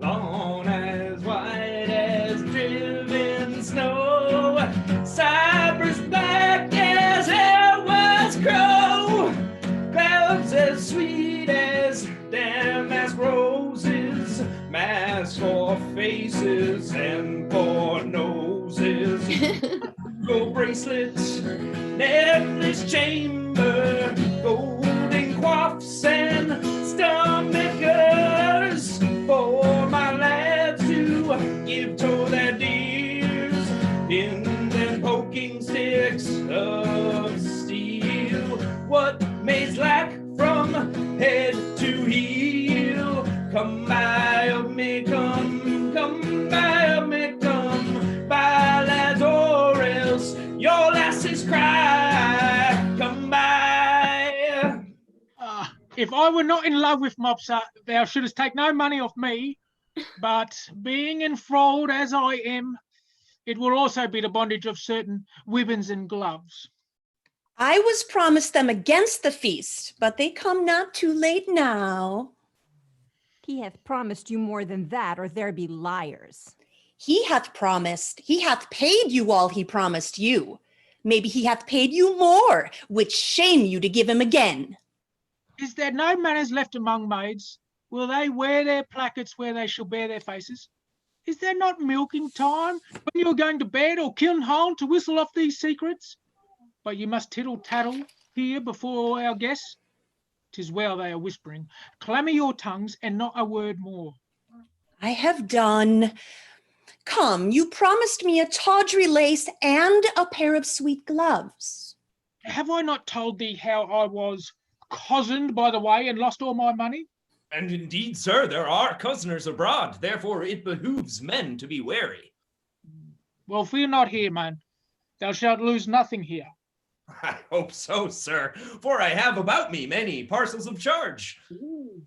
What hast there? Ballads? Pray now buy me some. I love a ballad in print a life, for then we are sure they are true. Here's one to a very doleful tune. How a usurer's wife was brought to bed of 20 money bags at a burden, and how she longed to eat adders' heads and toads carbonadoed. Is it true, think you? Very true, and but a month old. Bless me from marrying a usurer. Here's the midwife's name to it, one Mistress Tailporter, and 5 or 6 honest wives that were present. Why should I carry lies abroad? Pray you now, buy it. Come on, lay it by. Let's see first more ballads. We'll buy other things anon. Well, here is another ballad of a fish that appeared upon the coast on Wednesday, the fourscore of April, 40,000 fathom above water, and sung this ballad against the hard hearts of maids. It was thought she was a woman and was turned into a cold fish, for she would not exchange flesh with the one that loved her. The ballad is very pitiful, and as true. Is it true, too, think you? 5 justices' hands at it, and witnesses more than my pack will hold. Lay it by too. Another. Well, this is a merry ballad, but a very pretty one. Let's have some merry ones. Why, this is a passing merry one and goes to the tune of 2 maids wooing a man. There's scarce a maid westward, but she sings it. 'Tis in request, I can tell you. We can both sing it. If thou'lt bear a part, thou shalt hear 'tis in 3 parts. We had the tune on 'a month ago. Well, I can bear my part. You must know 'tis my occupation. Have at it with ya.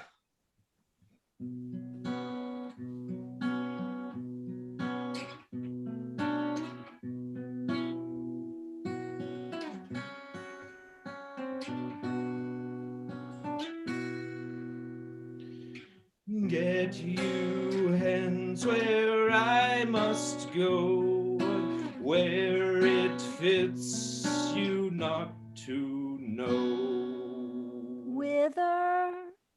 Oh, whither? Whither? It becomes thy oath full well, thou to me thy secrets tell. Me too. Let me go thither. Or thou goest to the grange or mill.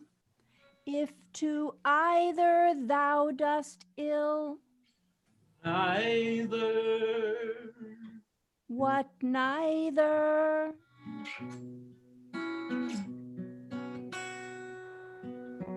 Thou hast sworn to be my love. Thou hast sworn it more to me than whither goest, say whither. We'll have this song out and on by ourselves. My father and the gentleman are in sad talk, and we'll not trouble him. Come, bring away thy pack after me. Wenches, I'll buy you both. Peddler, let's have the first choice. Follow me, girls. And you shall pay well for 'em.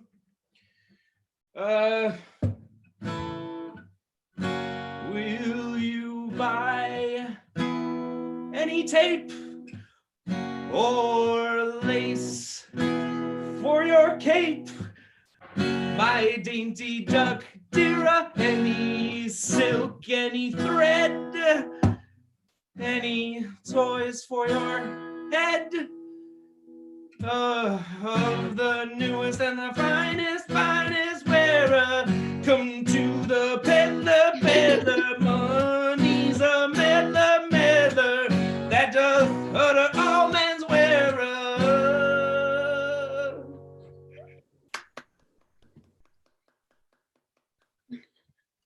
Master, there is 3 carters, 3 shepherds, 3 neatherds, 3 swineherds that have all made themselves all men of hair. They call themselves salters, and they have a dance which the wenches say is a gallimaufry of gambols, because they are not in it, but they themselves are of the mind. If it be not too rough for some kind that know little but bowling, it will please plentifully. Away, we'll none on it. There's been too much homely foolery already. I know, sir, we weary you. You weary those that refresh us. Pray, let's see these 4 threes of herdsmen. 1/3 of them, by their own report, sir, hath danced before the king, and not the worst of the 3, but jumps 12 foot and a half by the square.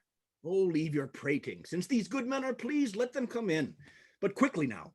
Why, they stay at the door, sir.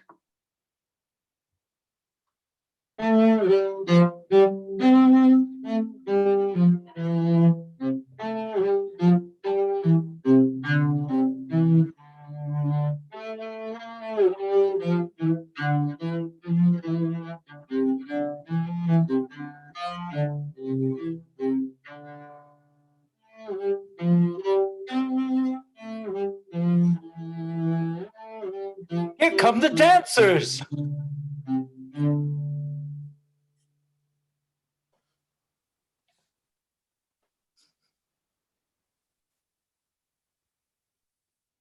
Oh, Father, you'll know more of that hereafter. Is it not too far gone? 'Tis time to part them. He's simple and tells much. How now, fair shepherd? Your heart is full of something that doth take your mind from feasting. Sooth, when I was young and handed love, as you do, I was wont to load my she with knacks. I would have ransacked the peddler's silken treasury and have poured it to her acceptance. You've let him go and nothing marted with him. If your lass interpretation should abuse and call this your lack of love or bounty, you were straighted for a reply, at least if you make a care of happy holding her. Oh, old sir. I know she prizes not such trifles as these are. The gifts she looks for me are packed and locked up in my heart, which I have given already, but not delivered. Oh, hear me breathe my life before this ancient sir, who it should seem hath sometime loved. I take thy hand, this hand as soft as dove's down, and as white as it, or Ethiopian's tooth, or the fanned snow that's bolted by the northern blasts twice o'er. What follows this? How prettily the young swain seems to wash the hand was fair before. I've put you out. But to your protestation, let me hear what you profess. True, and be witness to it. And this my neighbour too? And he, and more than he, and men, the earth, the heavens, and all, that I were crowned the most imperial monarch, thereof most worthy. Were I the fairest youth that ever made eye swerve, had force and knowledge more than was ever man's, I would not prize them without her love. For her, employ them all, commend them and condemn them to her service or to their own perdition. Fairly offered. Shows a sound affection.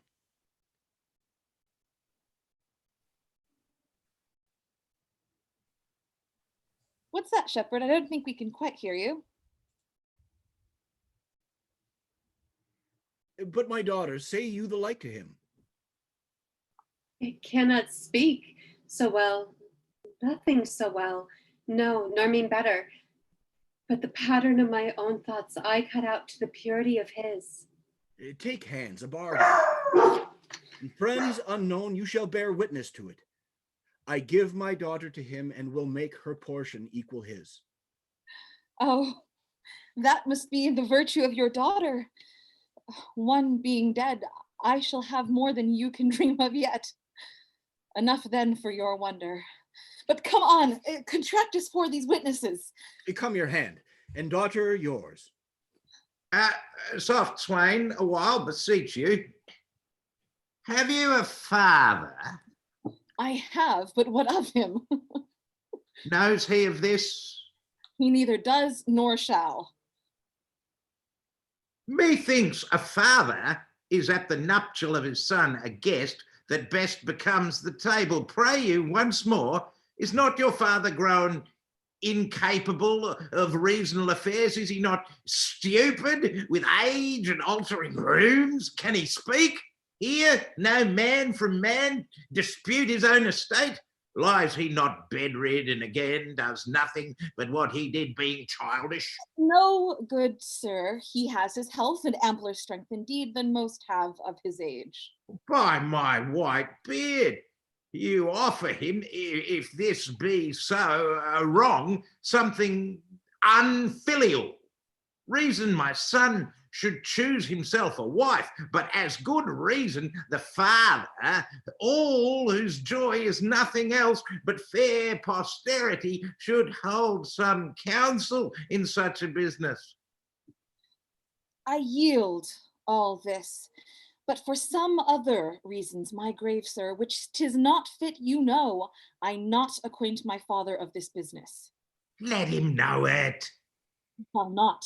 Prithee, let him. No, he must not. Let him, my son.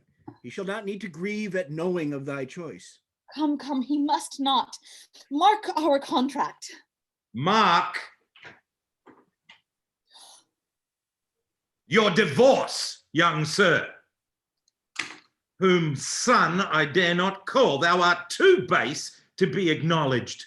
Thou, a scepter's heir, that thus affects a sheep hook? Thou, old traitor, I'm sorry that by hanging thee I can but shorten thy life 1 week, and thou, fresh piece of excellent witchcraft, whom of force must know, the royal fool thou copst with. Oh, my heart! I'll have thy beauty scratched with briars and made more homely than thy state.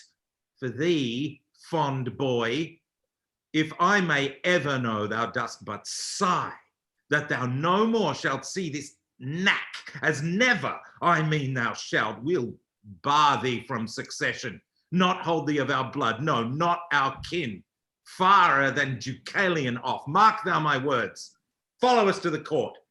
Thou, churl, for this time, though full of our displeasure, yet we free thee from the dead blow of it.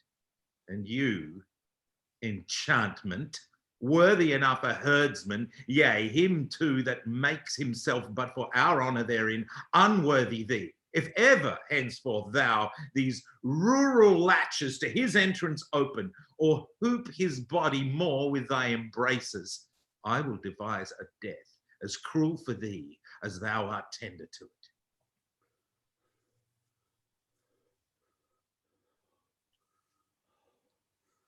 Even here undone.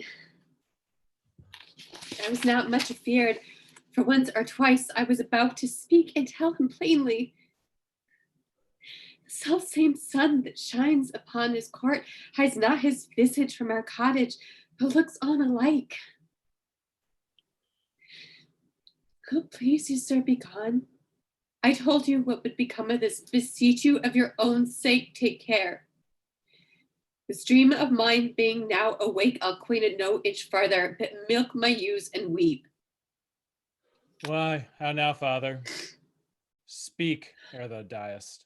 I cannot speak, nor think, nor dare to know that which I know. Oh, sir, you have undone a man of 63, that thought to fill his grave in quiet, yea, to die upon the bed my father died, to lie close by his honest bones. But now some hangman must put on my shroud and lay me where no priest shovels in dust. Oh, cursed wretch, thou knewest this was the prince, and wouldst adventure to mingle faith with him. Undone, undone! If I might die within this hour, I have lived to die when I desire. Why look you so upon me? I am but sorry, not afeard, delayed, but nothing altered. What I was, I am more straining on for plucking back, not following my leash unwillingly. Gracious my lord, you know your father's temper. At this time he will allow no speech, which I do guess you do not purpose with him, and as hardly he endure your sight as yet, I fear. Then, till the fury of his highness settle, come not before him. I do not purpose it. I think, Camillo? Even he, my lord. How often have I told you 'twould be thus? How often said my dignity would last but till 'twere known? It cannot fail, but by the violation of my faith. And then let nature crush the sides of the earth together and mar the seeds within. Lift up thy looks. From my succession wipe me, father. I am heir to my affection. Be advised. I am, and by my fancy, if my reason will thereto be obedient, I have reason. If not, my senses better pleased with madness do bid it welcome. This is desperate, sir. So call it, but it does fulfill my vow. I needs must think it honesty. Camillo, not for Bohemia, nor the pomp that may be there I gleaned, for all the sun sees, or the close earth wombs, or the profound seas hides and unknown fathoms, will I break my oath to this my fair beloved. Therefore I pray you, as you have ever been my father's honored friend, when he shall miss me, as in faith I mean not to see him any more, cast your good counsels upon his passion. Let myself and fortune tug for the time to come. This you may know and so deliver. I am put to sea with her, who here I cannot hold on shore. And most opportune to our need, I have a vessel rides fast by, but not prepared for this design. What course I mean to hold shall nothing benefit your knowledge, nor concern me the reporting. Oh, my lord, I would your spirit were easier for advice or stronger for your need. Hark, Perdita, I'll hear you by and by. He's irremovable, resolved for flight. Now were I happy if his going I could frame to serve my turn, save him from danger, do him love and honor, purchase the sight again of dear Cecilia, and that unhappy king, my master, whom I so much thirst to see. Now, good Camillo, I am so fraught with curious business that I leave out ceremony. Sir, I think you have heard of my poor services and the love that I have borne your father. Very nobly have you deserved. It is my father's music to speak your deeds, not little of his care to have them recompensed as thought on. Well, my lord, if you may please to think I love the king, and through him what's nearest to him, which is your gracious self, embrace but my direction, if your more ponderous and settled project may suffer alteration. On mine honor, I'll point you where you shall have such receiving as shall become your highness, where you may enjoy your mistress, from the whom I see there's no disjunction to be made, but by, as heavens forfend, your ruin. Marry her, and with my best endeavors in your absence, your discontenting father, strive to qualify and bring him up to liking. How, Camillo? May this almost a miracle be done? That I may call thee something more than man, and after that trust to thee? Have you thought on a place whereto you'll go? Not any yet, but as unthought on accident is guilty to what we wildly do, so we profess ourselves to be the slaves of chance and flies of every wind that blows. Then list to me. This follows. If you will not change your purpose, but undergo this flight, make for Sicilia, and there present yourself and your fair princess, for so as she see she must be, for Leontes. She shall be habited as it becomes the partner of your bed. Methinks I see Leontes opening his free arms and weeping his welcomes forth, asks thee, the son, forgiveness as 'twere the father's person, kisses the hands of your fresh princess, o'er and o'er divides him twixt his unkindness and his kindness. The one he chides to hell, the other he bids grow faster than thought or time. Worthy Camillo, what color for my visitation shall I hold up before him? Sent by the king your father to greet him and give him comforts. Sir, the manner of your bearing towards him, with what you, as from your father, shall deliver, things known betwixt us three. I'll write you down. The which shall point you forth at every sitting what you must say, that he shall not perceive, but that you have your father's bosom there and speak his very heart. I am bound to you. There is some sap in this. A course more promising than a wild dedication of yourselves to unpathed waters, undreamed shores, most certain to miseries enough. No hope to help you, but as you shake off one to take another. Nothing so certain as your anchors, who do their best office if they can but stay you where you'll be loath to be. Besides, you know, prosperity is the very bond of love, whose fresh complexion and whose heart together affliction alters. I think one of these is true. I think affliction may subdue the cheek, but not take in the mind. Yea, say you so? There shall not be at your father's house these 7 years, be born another such. My good Camillo, she's as forward of her breeding as she is at the rear our birth. I cannot say 'tis pity. She lacks instructions, for she seems a mistress that most that teach. Your pardon, sir. For this I'll bless your thanks. My prettiest Perdita. But oh, the thorns we stand upon. Camillo, preserver of my father, now of me, the medicine of our house. How shall we do? We are not furnished like Bohemia's son, nor shall appear in Sicilia. My lord, fear none of this. I think you know my fortunes do all lie there.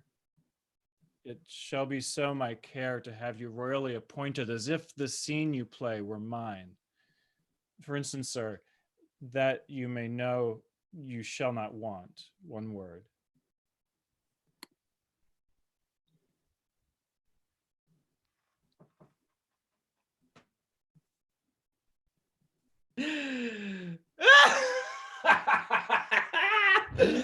Oh, what a fool honesty is, and trust, his sworn brother, a very simple gentleman. I have sold all my trumpery.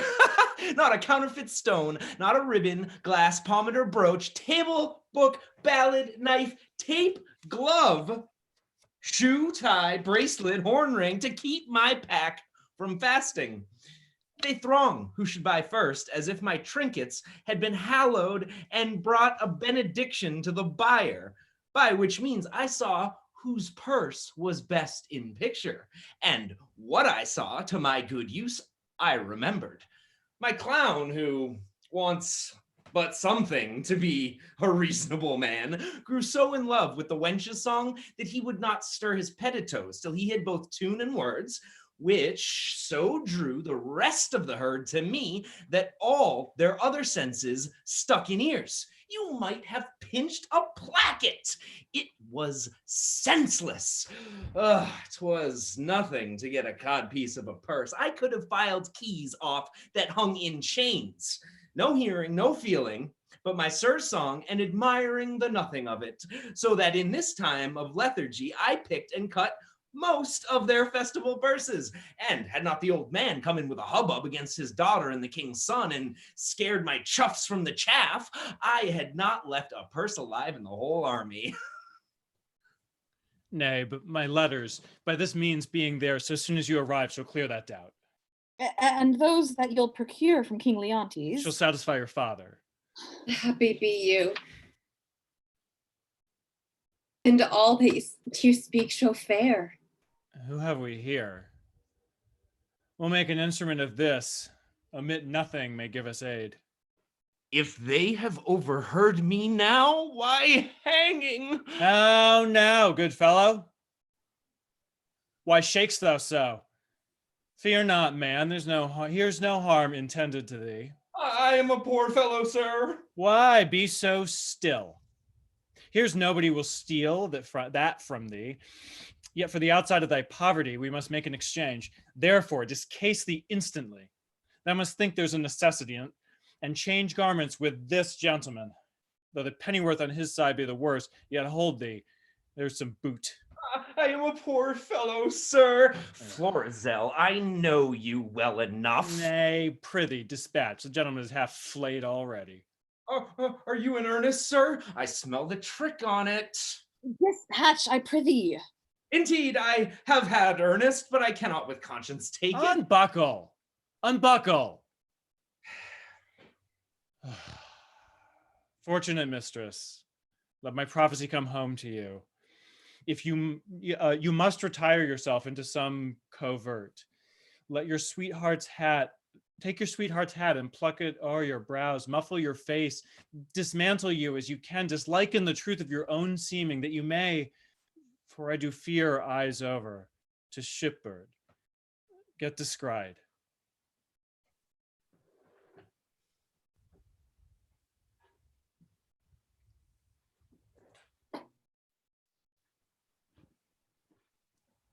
Done changing, Perdita? To shipboard. Get descried.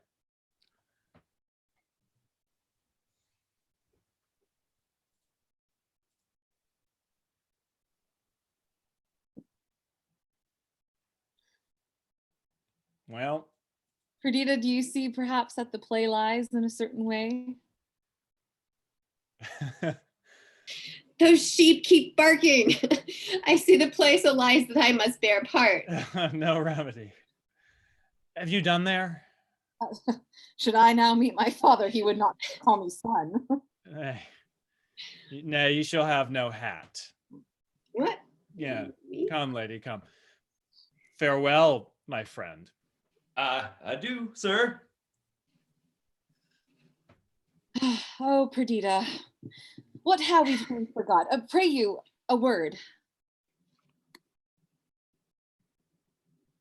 What I do next shall be to tell the king of this escape, and whither they're bound, wherein my hope is I shall so prevail to force him after, in whose company I shall review Sicilia, for whose sight I have a woman's longing.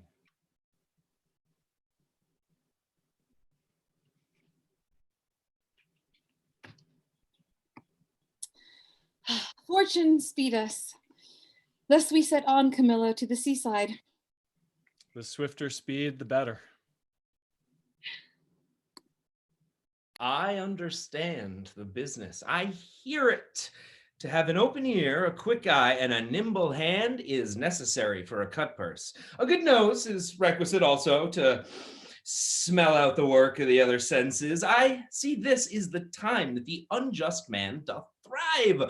Oh, what an exchange had this been without boot. What a boot is here with this exchange. Sure, the gods do this. Here connive at us, and we may do anything extempore. The prince himself is about a piece of iniquity, stealing away from his father with his clog at his heels. If I thought it were a piece of honesty to acquaint the king withal, I would not do it.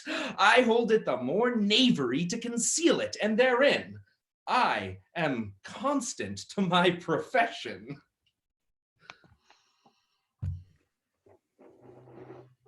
Oh, aside. Here is more matter for a hot brain. Every lane's end, every shop, church, session, hanging yields a careful man work.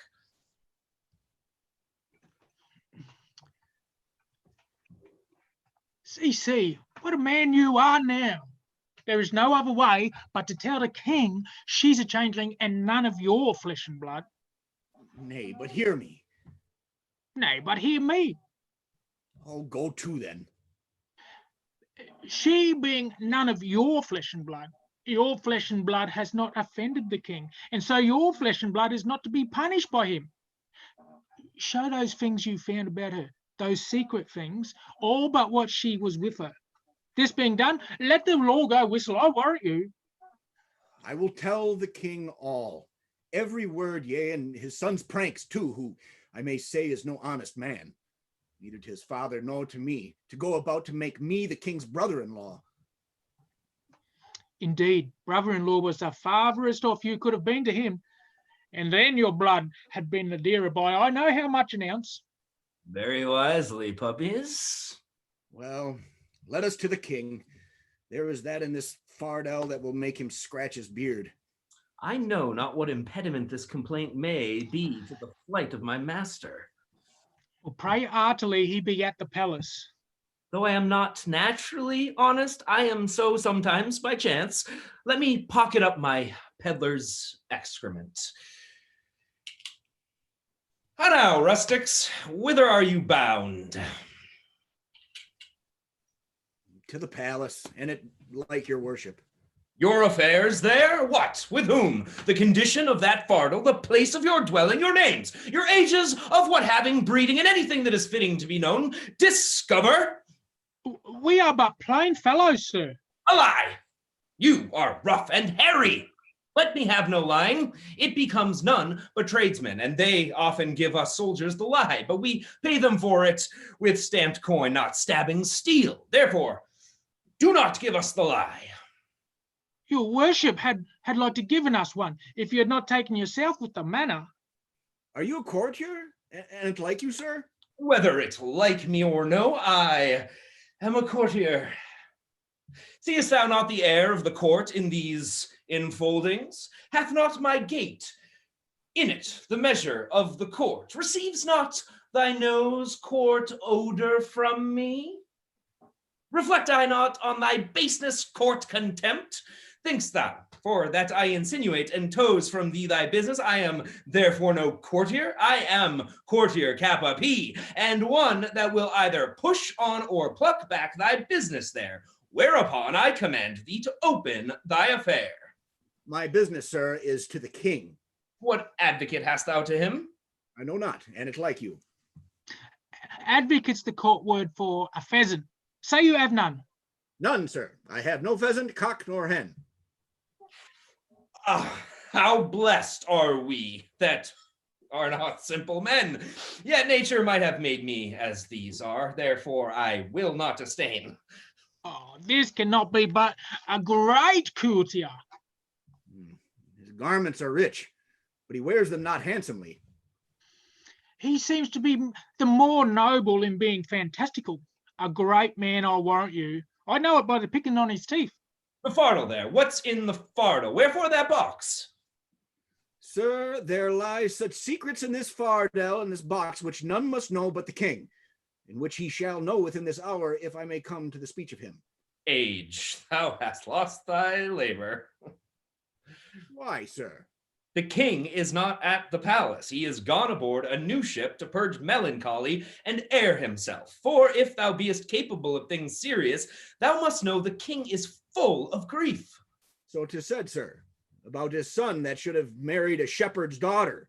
If that shepherd be not in hand fast, let him fly. The curses he shall have, the tortures he shall feel, will break the back of man, the heart of monster.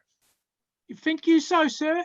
Not he alone shall suffer what wit can make heavy and vengeance bitter, but those that are germane to him, though removed 50 times, shall all come under the hangman, which, though it be great pity, yet it is necessary. An old sheep-whistling rogue, a ram tender to offer to have his daughter come into grace? Some say he shall be stoned, but that death is too soft for him, say I. Draw our throne into a sheepcote. All deaths are too few, the sharpest too easy. Has the old man ever a son, sir? Do you hear? Ain't like you, sir. He has a son who shall be flayed alive.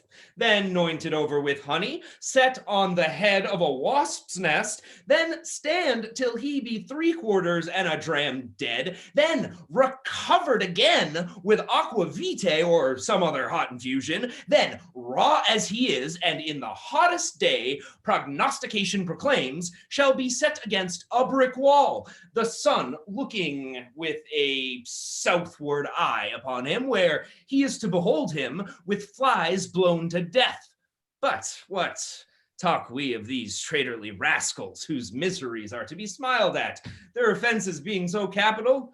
Tell me, for you seem to be honest, plain men, what you have to the king.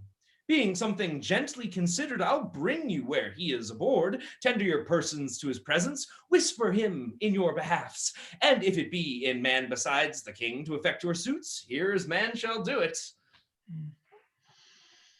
He seems to be of great authority. Close with him, give him gold, and though authority be a stubborn bear, yet he is oft led by the nose with gold. Show him the inside of your purse to the outside of his hand, and no more ado. Remember, stoned and flayed alive. And it please you, sir, to undertake the business for us. Here is that gold which I have. I'll make it as much more and leave this young man in pawn till I bring it you. After I have done what I promised? Aye, sir. Well, give me the moiety.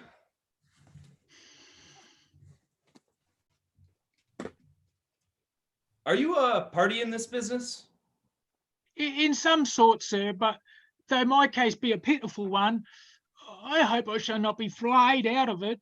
Oh, that's the case of the shepherd's son. Hang him, he'll be made an example.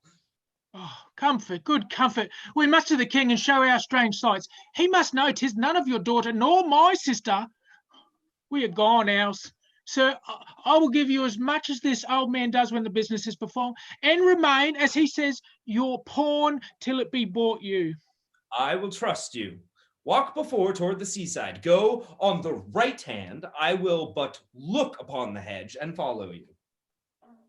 Oh, we are blessed in this man, as I may say, even blessed. Let's be for as he bids us. He was provided to do us good. If I had a mind to be honest, I see fortune would not suffer me. She drops booties in my mouth. I am courted now with a double occasion, gold and a means to do the prince my master good, which who knows how that may turn back to my advancement. I will bring these 2 moles, these blind ones, aboard him. If you think it fit to shore them again, and that the complaint they have to the king concerns him nothing, let him call me a rogue for being so officious, for I am proof against that title, and what shame else belongs to it. To him I will present them. There may be matter in it.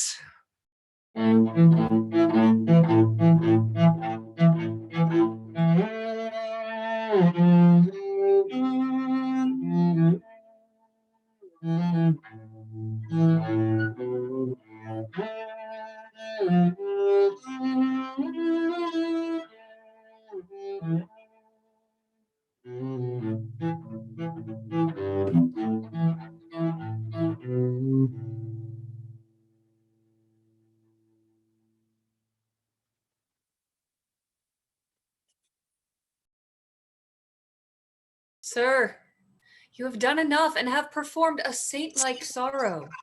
No fault could you make which you have not redeemed, indeed paid down more penitence than done trespass. At the last, do as the heavens have done, forget your evil, with them forgive yourself. Whilst I remember her and her virtues, I cannot forget my blemishes in them, and so still think of the wrong I did myself, which was so much the airless it hath made my kingdom and destroyed the sweetest companion that e'er men bred his hopes out of. True, too true, my lord. If one by one you wedded all the world, or from the all that are took something good to make a perfect woman, she you killed would be unparalleled. I think so. Killed, she I killed. I did so, but thou strikes me sorely to say I did. It is as bitter upon thy tongue as in my thought. Now, good now, say so but seldom. Not at all, good lady. You might have spoken 1,000 things that would have done the time more benefit and graced your kindness better. You are one of those would have him wed again. If you would not so, you pity not the state nor the remembrance of his most sovereign name. Consider, litter, what dangers by his highness fail of issue may drop upon his kingdom and devour in certain lookers on. What were more holy than to rejoice the former queen is well? What holier then for royalty's repair, for present comfort, and for future good, to bless the bed of majesty again with a sweet fellow to it? There is none worthy, respecting her that's gone. Besides, the gods will have fulfilled their secret purposes. For has not the divine Apollo said, is not the tenor of his oracle, that King Leontes shall not have an heir till his lost child be found? Which that it shall is all as monstrous to our human reason, as my Antigonus to break his grave and come again to me, who on my life did perish with the infant. 'Tis your counsel, my lord should to the heavens be contrary, oppose against their wills. Care not for issue, the crown will find an heir. Great Alexander left his to the worthiest, so his successor was like to be the best. Good Paulina, who hast the memory of Hermione, I know in honor all that ever I had squared me to thy counsel. Then even now I might have looked upon my queen's full eyes, have taken treasure from her lips. And left them more rich for what they yielded. Speaks truth. No more such wives. Therefore, no wife. One worse and better used would make her sainted spirit again possess her corpse. And on this stage, where we offenders now appear soul vexed and begin, why to me? Had she such power, she had just cause. She had, and would incense me to murder her I married. I should so.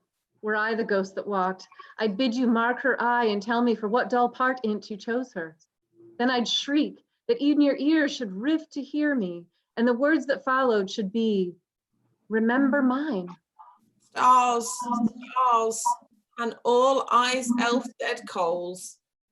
Fear thou no wife. I'll have no wife, Paulina. Will you swear never to marry, but by my free leave? Never, Paulina. So be blessed my spirit. Then, good my lords, bear witness to his oath. You tempt him overmuch.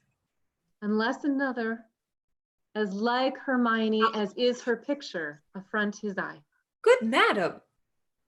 I've done. Yet if my lord will marry, if you will, sir, no remedy, but you will, give me the office to choose you a queen. She shall not be so young as was your former, but she shall be such as walked your first queen's ghost. It should take joy to see her in your arms. My true Paulina, we shall not marry till thou bidst us. That shall be when your first queen's again in breath. Never till then. One that gives out himself, Prince Florizel, son of Polixenes, with his princess. She, the fairest I have yet beheld, desires access to your high presence. What, with him? He comes not like to his father's greatness. His approach so out of circumstance and sudden tells us 'tis not a visitation framed, but forced by need and accident. What train? But few, and those but mean. His princess, say you, with him? Aye, the most peerless piece of earth, I think, that e'er the sun shone bright on. Oh, Hermione, as every present time doth boast itself, above a better gone, so must thy grave give way to what's seen now. Sir, you yourself have said and writ so, but your writing now is colder than that theme. She had not been, nor was not to be equaled. Thus your verse flowed with her beauty once. 'Tis shrewdly ebbed to say you have seen better. Pardon, madam. The one I have almost forgot, your pardon. The other, when she has obtained your eye, will have your tongue too. This is a creature, would she begin a sect, might quench the zeal of all professors else, make proselytes of who she but bid follow. How, not women? Women will love her that she is a woman more worth than any man. Men that she is the rarest of all women. Go, Cleomenes, yourself, assisted with your honoured friends, bring them to our embracement. Still, 'tis strange he thus should steal upon us. Had our prince, jewel of children, seen this hour, he had paired well with this lord. There was not a full month between their births. Prithee, no more, cease. Thou know'st he dies to me again when talked of. Sure, when I shall see this gentleman, thy speeches will bring me to consider that which may unfurnish me of reason. They are come. Your mother was most true to wedlock, prince, for she did print your royal father off conceiving you. Were I but 21, your father's image is so hitting you, his very air, that I should call you brother, as I did him, and speak of something wildly by us performed before. Most dearly welcome, and your fair princess, goddess. Oh, alas, I lost a couple that twixt heaven and earth might thus have stood, begetting wonder as you, gracious couple, do. And then I lost all mine own folly, the society, amity too, of your brave father, whom, though bearing misery, I desire my life once more to look on him. By his command have I here touched Cecilia, and from him give you all greetings that a king at friend can send his brother. And but infirmity, which waits upon worn times, hath something seized his wished ability. He had himself the lands and waters twixt your throne and his, measured to look upon you, whom he loves. He bade me say so, more than all the scepters and those that bear them living. Oh, my brother, good gentleman, the wrongs I have done thee stir afresh within me, and these thy officers, so rarely kind, are as interpreters of my behindhand slackness. Welcome hither, as is the spring to the earth, and hath he too exposed this paragon to the fearful usage, at least ungentle of the dreadful Neptune, to greet a man not worth her pains, much less the adventure of her person. Good my lord, she came from Libya. Where the warlike Smolus, that noble honoured lord, is feared and loved. Most royal sir, from thence, from him, whose daughter his tears proclaimed his parting with her. Thence, a prosperous south wind friendly, we have crossed to execute the charge my father gave me for visiting your highness. My best train I have from your Sicilian shores dismissed, who for Bohemia bend, to signify not only my success in Libya, sir, but my arrival and my wife's in safety, here where we are. The blessed gods purge all infection from our air whilst you do climb it here. You have a holy father, a graceful gentleman, against whose person, so sacred as it is, I have done sin, for which the heavens, taking angry note, have left me issueless. And your father's blessed, as he from heaven merits it, with you, worthy of his goodness. What might I have been, might I a son and daughter now have looked on, such goodly things as you? Most noble sir, that which I shall report will bear no credit, were not the proof so nigh. Please you, great sir, Bohemia greets you from myself by me, desires you to attach his son, who has his dignity and duty both cast off, fled from his father, from his hopes, and with a shepherd's daughter. Where's Bohemia? Speak! Here in your city. I now came from him. I speak amazedly, and it becomes my marvel at my message. To your court, whilst he was hastening, in the chase, it seems, of this fair couple, meets he on the way the father of this seeming lady and her brother, having both their country quitted with this young prince. Camillo has betrayed me, whose honor and whose honesty till now endured all weathers. Lay it so to his charge. He's with the king, your father. Who? Camillo? Camillo, sir. I spake with him, who now has these poor men in question. Never saw I wretches so quake.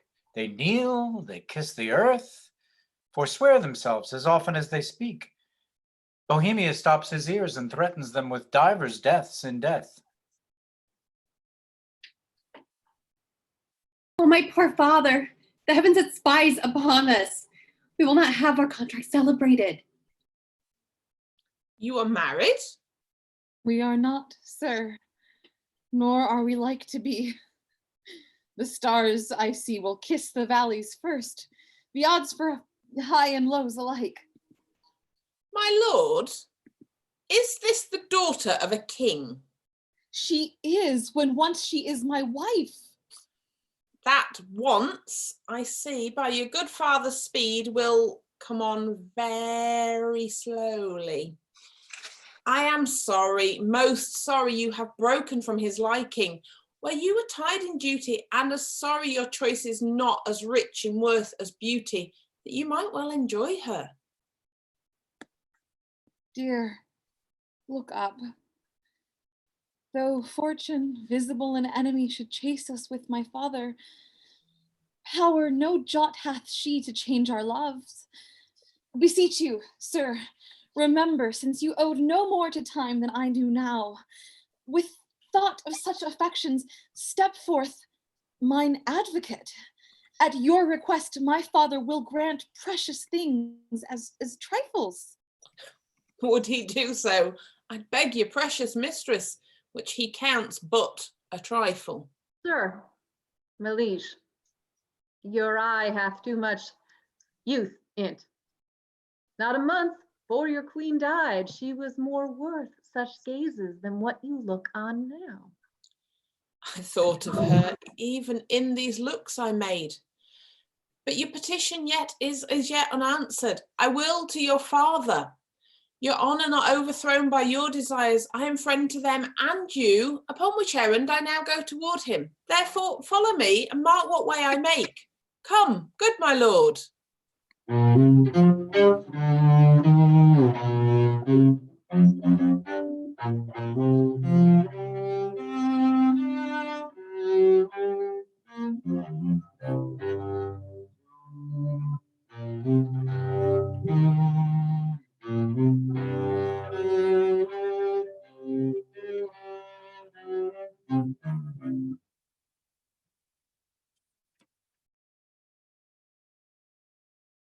Beseech you, sir, were you present at this relation?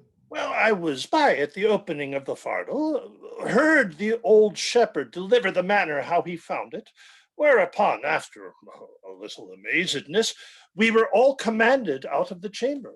Only this, methought, I heard the shepherd say he found the child. I would most gladly know the issue of it. I make a broken delivery of the business, but the changes I perceived in the king and Camillo were very notes of admiration, but they seemed almost, staring on one another, to tear the cases of their eyes. There was speech in their dumbness, language in their very gesture, and they looked as they had heard of a world ransomed, or one destroyed.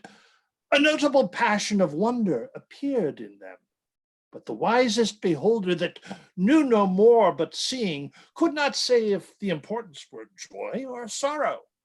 But in an extremity of one, it must needs be. Well, here comes a gentleman that haply knows more. The news, Rogero.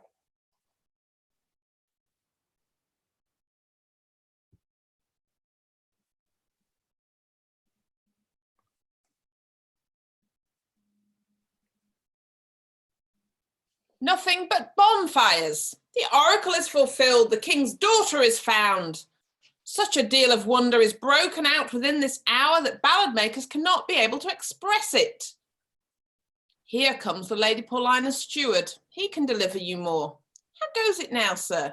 This news, which is called true, so like an old tale that the verity of it is in strong suspicion. Has the king found his heir? Most true, if ever truth were pregnant by circumstance. That which you hear, you'll swear you see. There is such unity in the proofs. The mantle of Queen Hermione's, her jewel about the neck of it, the letters of Antigonus found with it, which they know to be his character. The majesty of the creature in resemblance of the mother, the affection of nobleness which nature shows above her breeding, and many other evidences proclaim her with all certainty to be the king's daughter. Did you see the meeting of the two kings? No. Ah, there you have lost a sight which was to be seen, cannot be spoken of. There might you have beheld one joy crown another, so in such a manner that it seemed sorrow wept to take leave of them, for their joy waded in tears. There was casting up of eyes and holding up of hands with countenance of such distraction that they were to be known by garment, not by favor. Our king, being ready to leap out of himself for joy of his found daughter, as if that joy were now become a loss, cries, "Oh, thy mother, thy mother!" Then asks Bohemia forgiveness, then embraces his son-in-law, then again worries he his daughter with clipping her. Now he thanks the old shepherd, which stands by like a weather-bitten conduit of many kings' reigns. I never heard of such another encounter, which lames report to follow it, and undoes description to do it. What, pray you, became of Antigonus that then carried thence the child? Like an old tale still, which will have matter to rehearse, though credit be asleep and not an ear open. He was torn to pieces with a bear. This avouches the shepherd's son, who has not only his innocence, which seems much to justify him, but a handkerchief and rings of his that Paulina knows. What became of his bark and his followers? Erect the same instant of their master's death, and in the view of the shepherd, so that all the instruments which aided to expose the child were even then lost when it was found. But oh, the noble combat that twixt joy and sorrow was fought in Paulina, as she had one eye declined for the loss of her husband, another elevated that the oracle was fulfilled. She lifted the princess from the earth and so locks her in embracing as if she would pin her to her heart, that she might no more be in danger of losing. Well, the dignity of this act was worth the audience of kings and princes. Well, for by such was it acted. One of the prettiest touches of all, and that which angled from mine eyes, caught the water, though not the fish, was when at the relation of the queen's death. The manner how she came to it, bravely confessed and lamented by the king, how attentiveness wounded his daughter till from one sign of dolour to another she did with an, alas, I would fain say bleed tears, for I am sure my heart wept blood. Who was most marble there changed colour, some swooned, all sorrowed. If all the world could have seen, the woe had been universal. Are they returned to court? No. The princess, hearing of her mother's statue, which is in the keeping of Paulina, a piece many years in doing, and now newly performed by that rare Italian master, Giulio Romano, who, had he himself eternity, and could put breath into his work, would beguile nature of her custom. So perfectly he is her ape, he so near to Hermione hath done Hermione, that they say one would speak to her, and stand in hope of answer. Thither, with all greediness of affection, are they gone, and there they intend to sup. Thought she had some great matter there in hand, for she hath privately twice or thrice a day, ever since the death of Hermione, visited that removed house. Shall we thither, and with our company piece the rejoicing? Who would be thence that has the benefit of access? Every wink of an eye some new grace will be born. Our absence makes us unthrifty to our knowledge. Well, let's along. Now, had I not the dash of my former life in me, would preferment drop on my head. I brought the old man and his son aboard the Prince, told him I heard them talk of a fardel, and I know not what. But he at that time overfond of the shepherd's daughter, so he then took her to be, who began to be much seasick and himself little better, extremity of weather continuing, this mystery remained undiscovered. But 'tis all one to me, for had I been the finder out of this secret, it would not have relished among my other discredits.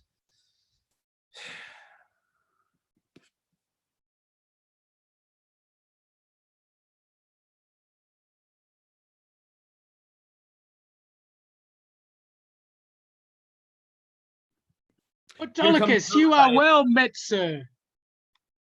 Continue. Well, here comes those I have done good to against my will, and already appearing in the blossoms of their fortune.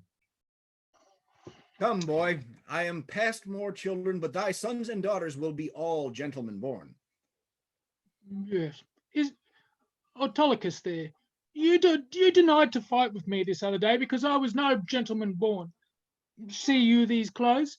Say you see them not and think me still no gentleman born. You were best to say these robes are not gentleman born. Give me the lie, do, and try whether I am now not a gentleman born.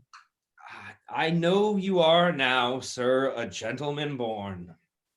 Aye, and have been so any time these last 4 hours. And so have I, boy. So you have. But I was like a gentleman born before my father, for the king's son took me by the hand and called me brother. And then the two kings called my father brother. And then the prince my brother and the princess my sister called my father father. Oh, and so we wept. And there was the first gentleman-like tears that ever were shed. We may live, son, to shed many more. Aye, or else 'twere hard luck being in so preposterous a state as we are. I humbly beseech you, sir, to pardon me all the faults I have committed to your worship, and to give me your good reports to the prince, my master. Prithee, son, do. For we must be gentle now, we are gentlemen. Oh, thou wilt amend thy life. Aye, and it like your good worship. Give me thy hand. I will swear to the prince thou art as honest and true as any fellow in all Bohemia. You may say it, but not swear it. Not swear it. Now I am a gentleman. Let Bors and Franklin say it. I'll swear it. How if it be false, son? If it be near so false, a true gentleman may swear it in behalf of his friend. And I'll swear to the prince thou art a tall fellow of thy hands, and that thou wilt not be drunk. But I know thou art no tall fellow of thy hands, and that thou wilt be drunk. But I'll swear it, and I would thou wouldst be a tall fellow of thy hands. I will prove so, sir, to my power.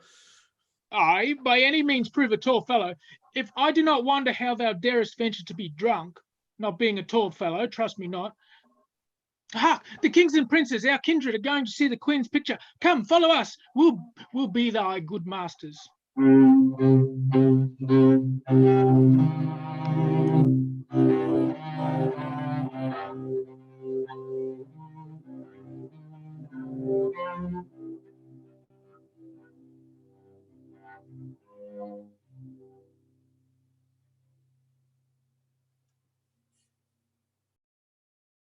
Oh, grave and good Paulina, the great comfort that I have had of thee. What, sovereign sir, I did not well, I meant well. All my services you have paid home, but that you have vouchsafed with your crowned brother and these your contracted heirs of your kingdoms, my poor house to visit. It is a surplus of your grace, which never my life may last to answer. Oh, Paulina, we honor you with trouble, but we came to see the statue of our queen. Your gallery we passed through not without much content in many singularities, but we saw not that which my daughter came to look upon, the statue of her mother. As she lived peerless, so her dead likeness, I do well believe, excels whatever yet you looked upon, or hand of man hath done. Therefore I keep it lovely apart. But here it is. Prepare to see the life as lively mocked as ever still sleep mocked death. Behold, and say 'tis well. I like your silence. It the more shows off your wonder. But yet speak, first you, my liege, comes it not something near? An natural posture, chide me, dear stone, that I might say indeed, thou art Hermione, or rather, thou art she in thy not chiding, for she was as tender as infancy and grace. But yet, Paulina, Hermione was not so much wrinkled, nothing so aged as this seems. Oh, not by much. So much the more our carver's excellence, which lets go by some 16 years and makes her as she lived now. As she now might have done. So much to my good comfort as 'tis now piercing to my soul. Oh, thus she stood, even with such life of majesty, warm life as now coldly stands. When first I wooed her, I am ashamed. Does not the cold stone rebuke me for being more stone than it? O royal peace, there's magic in thy majesty, which has my evils conjured to remembrance, and from thy admiring daughter took the spirit, standing like stone with thee. And give me leave, and do not say to superstition that I kneel and implore her blessing. Lady, dear queen, that ended when Iba began, give me that hand of yours to kiss. Oh, patience. The statue is but newly fixed, the color's not dry. My lord, your sorrow was too sore laid on, which 16 winters cannot blow away, so many summers dry. Scarce any joy did ever so long live, no sorrow but killed itself much sooner. Dear my brother, let him that was the cause of this have power to take off so much grief from you as he will peace up in himself. Indeed, my lord, if I had thought the sight of my poor image would thus have wrought you, for the stone is mine, I'd not have showed it. Do not draw the curtain. No longer shall you gaze on't, lest your fancy may think anon it moves. Let be, let be. Would I were dead, but that methinks already. What was he that did make it? See, my lord, would you not deem it breathed, and that those veins did verily bear blood? Masterly done. The very life seems warm upon her lip. The fixture of her eye has motion in't, as we are mocked with art. I'll draw the curtain. My lord's almost so far transported, he'll think anon it lives. Oh, sweet Paulina, make me to think so 20 years together. No settled senses of the world can match the pleasure of that madness. Let alone. I am sorry, sir, I have thus far stirred you, but I could afflict you further. Do, Paulina, for this affliction has a taste as sweet as any cordial comfort. Still methinks there is an air comes from her. What fine chisel could ever yet cut breath? Let no man mock me, for I will kiss her. Good my lord, forbear. The ruddiness upon her lip is wet. You'll mar it if you kiss it, stain your own with oily painting. Shall I draw the curtain? No, not these 20 years. So long could I stand by a looker on. Either forbear, quit presently the chapel, or resolve you for more amazement. If you can behold it, I'll make the statue move indeed, descend, and take you by the hand. But then you'll think, which I protest against, I am assisted by wicked powers. What you can make her do, I am content to look on. But to speak, I am content to hear, for 'tis as easy to make her speak as move. It is required you do awake your faith. Then all stand still, or those that think it is unlawful business I am about, let them depart. Proceed, no foot shall stir. Music, awake her, strike.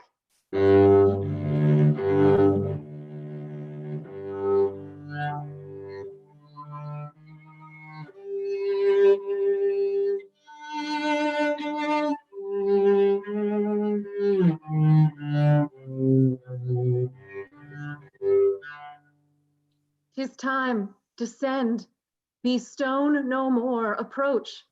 Strike all that look upon with marvel. Come, I'll fill your grave up. Stir, nay, come away. Bequeath to death your numbness, for from him dear life redeems you.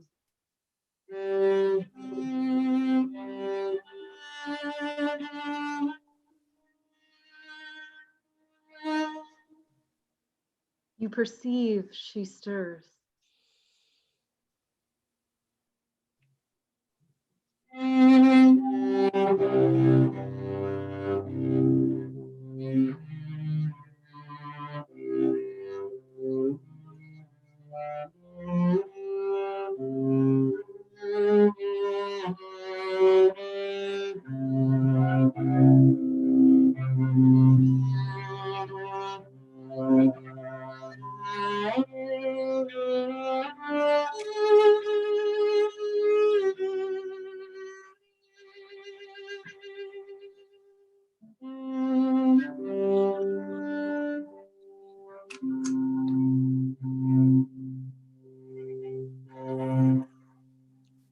Start not.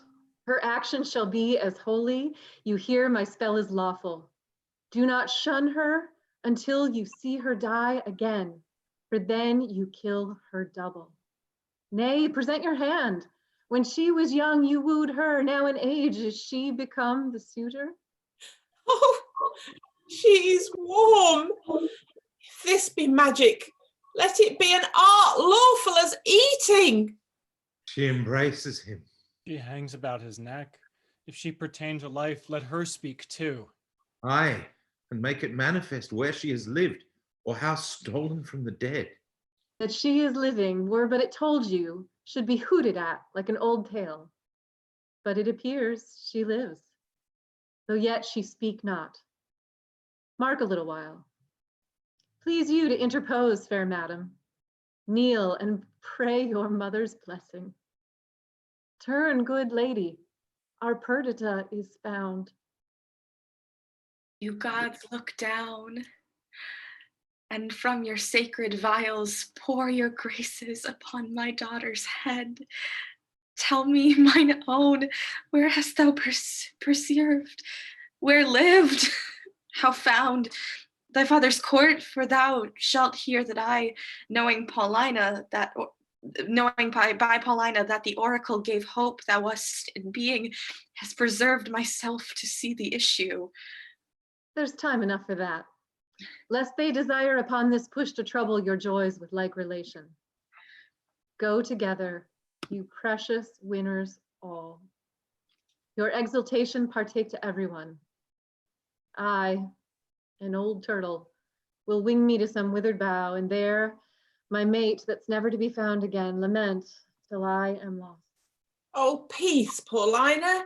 Thou shouldst a husband take by my consent, as I by thine a wife. This is a match and made between us by vows.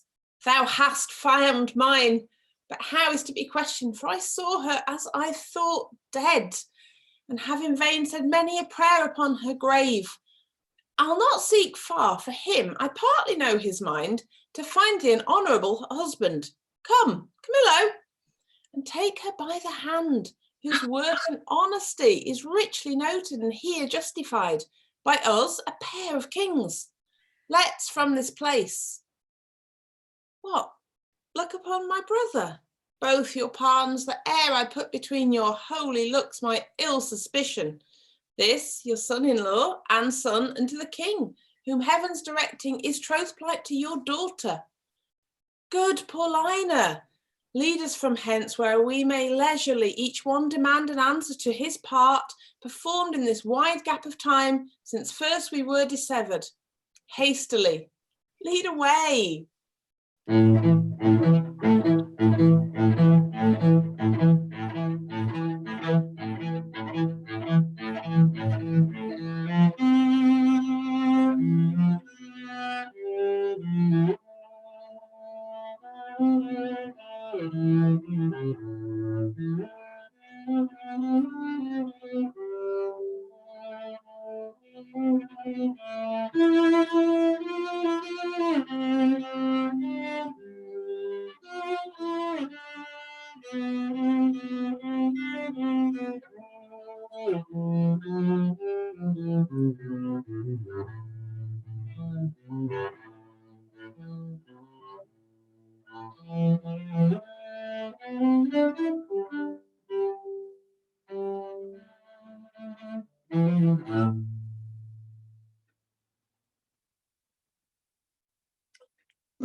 So cast party in about 1/2 hour. If you are available, I will send you a Zoom invite, okay?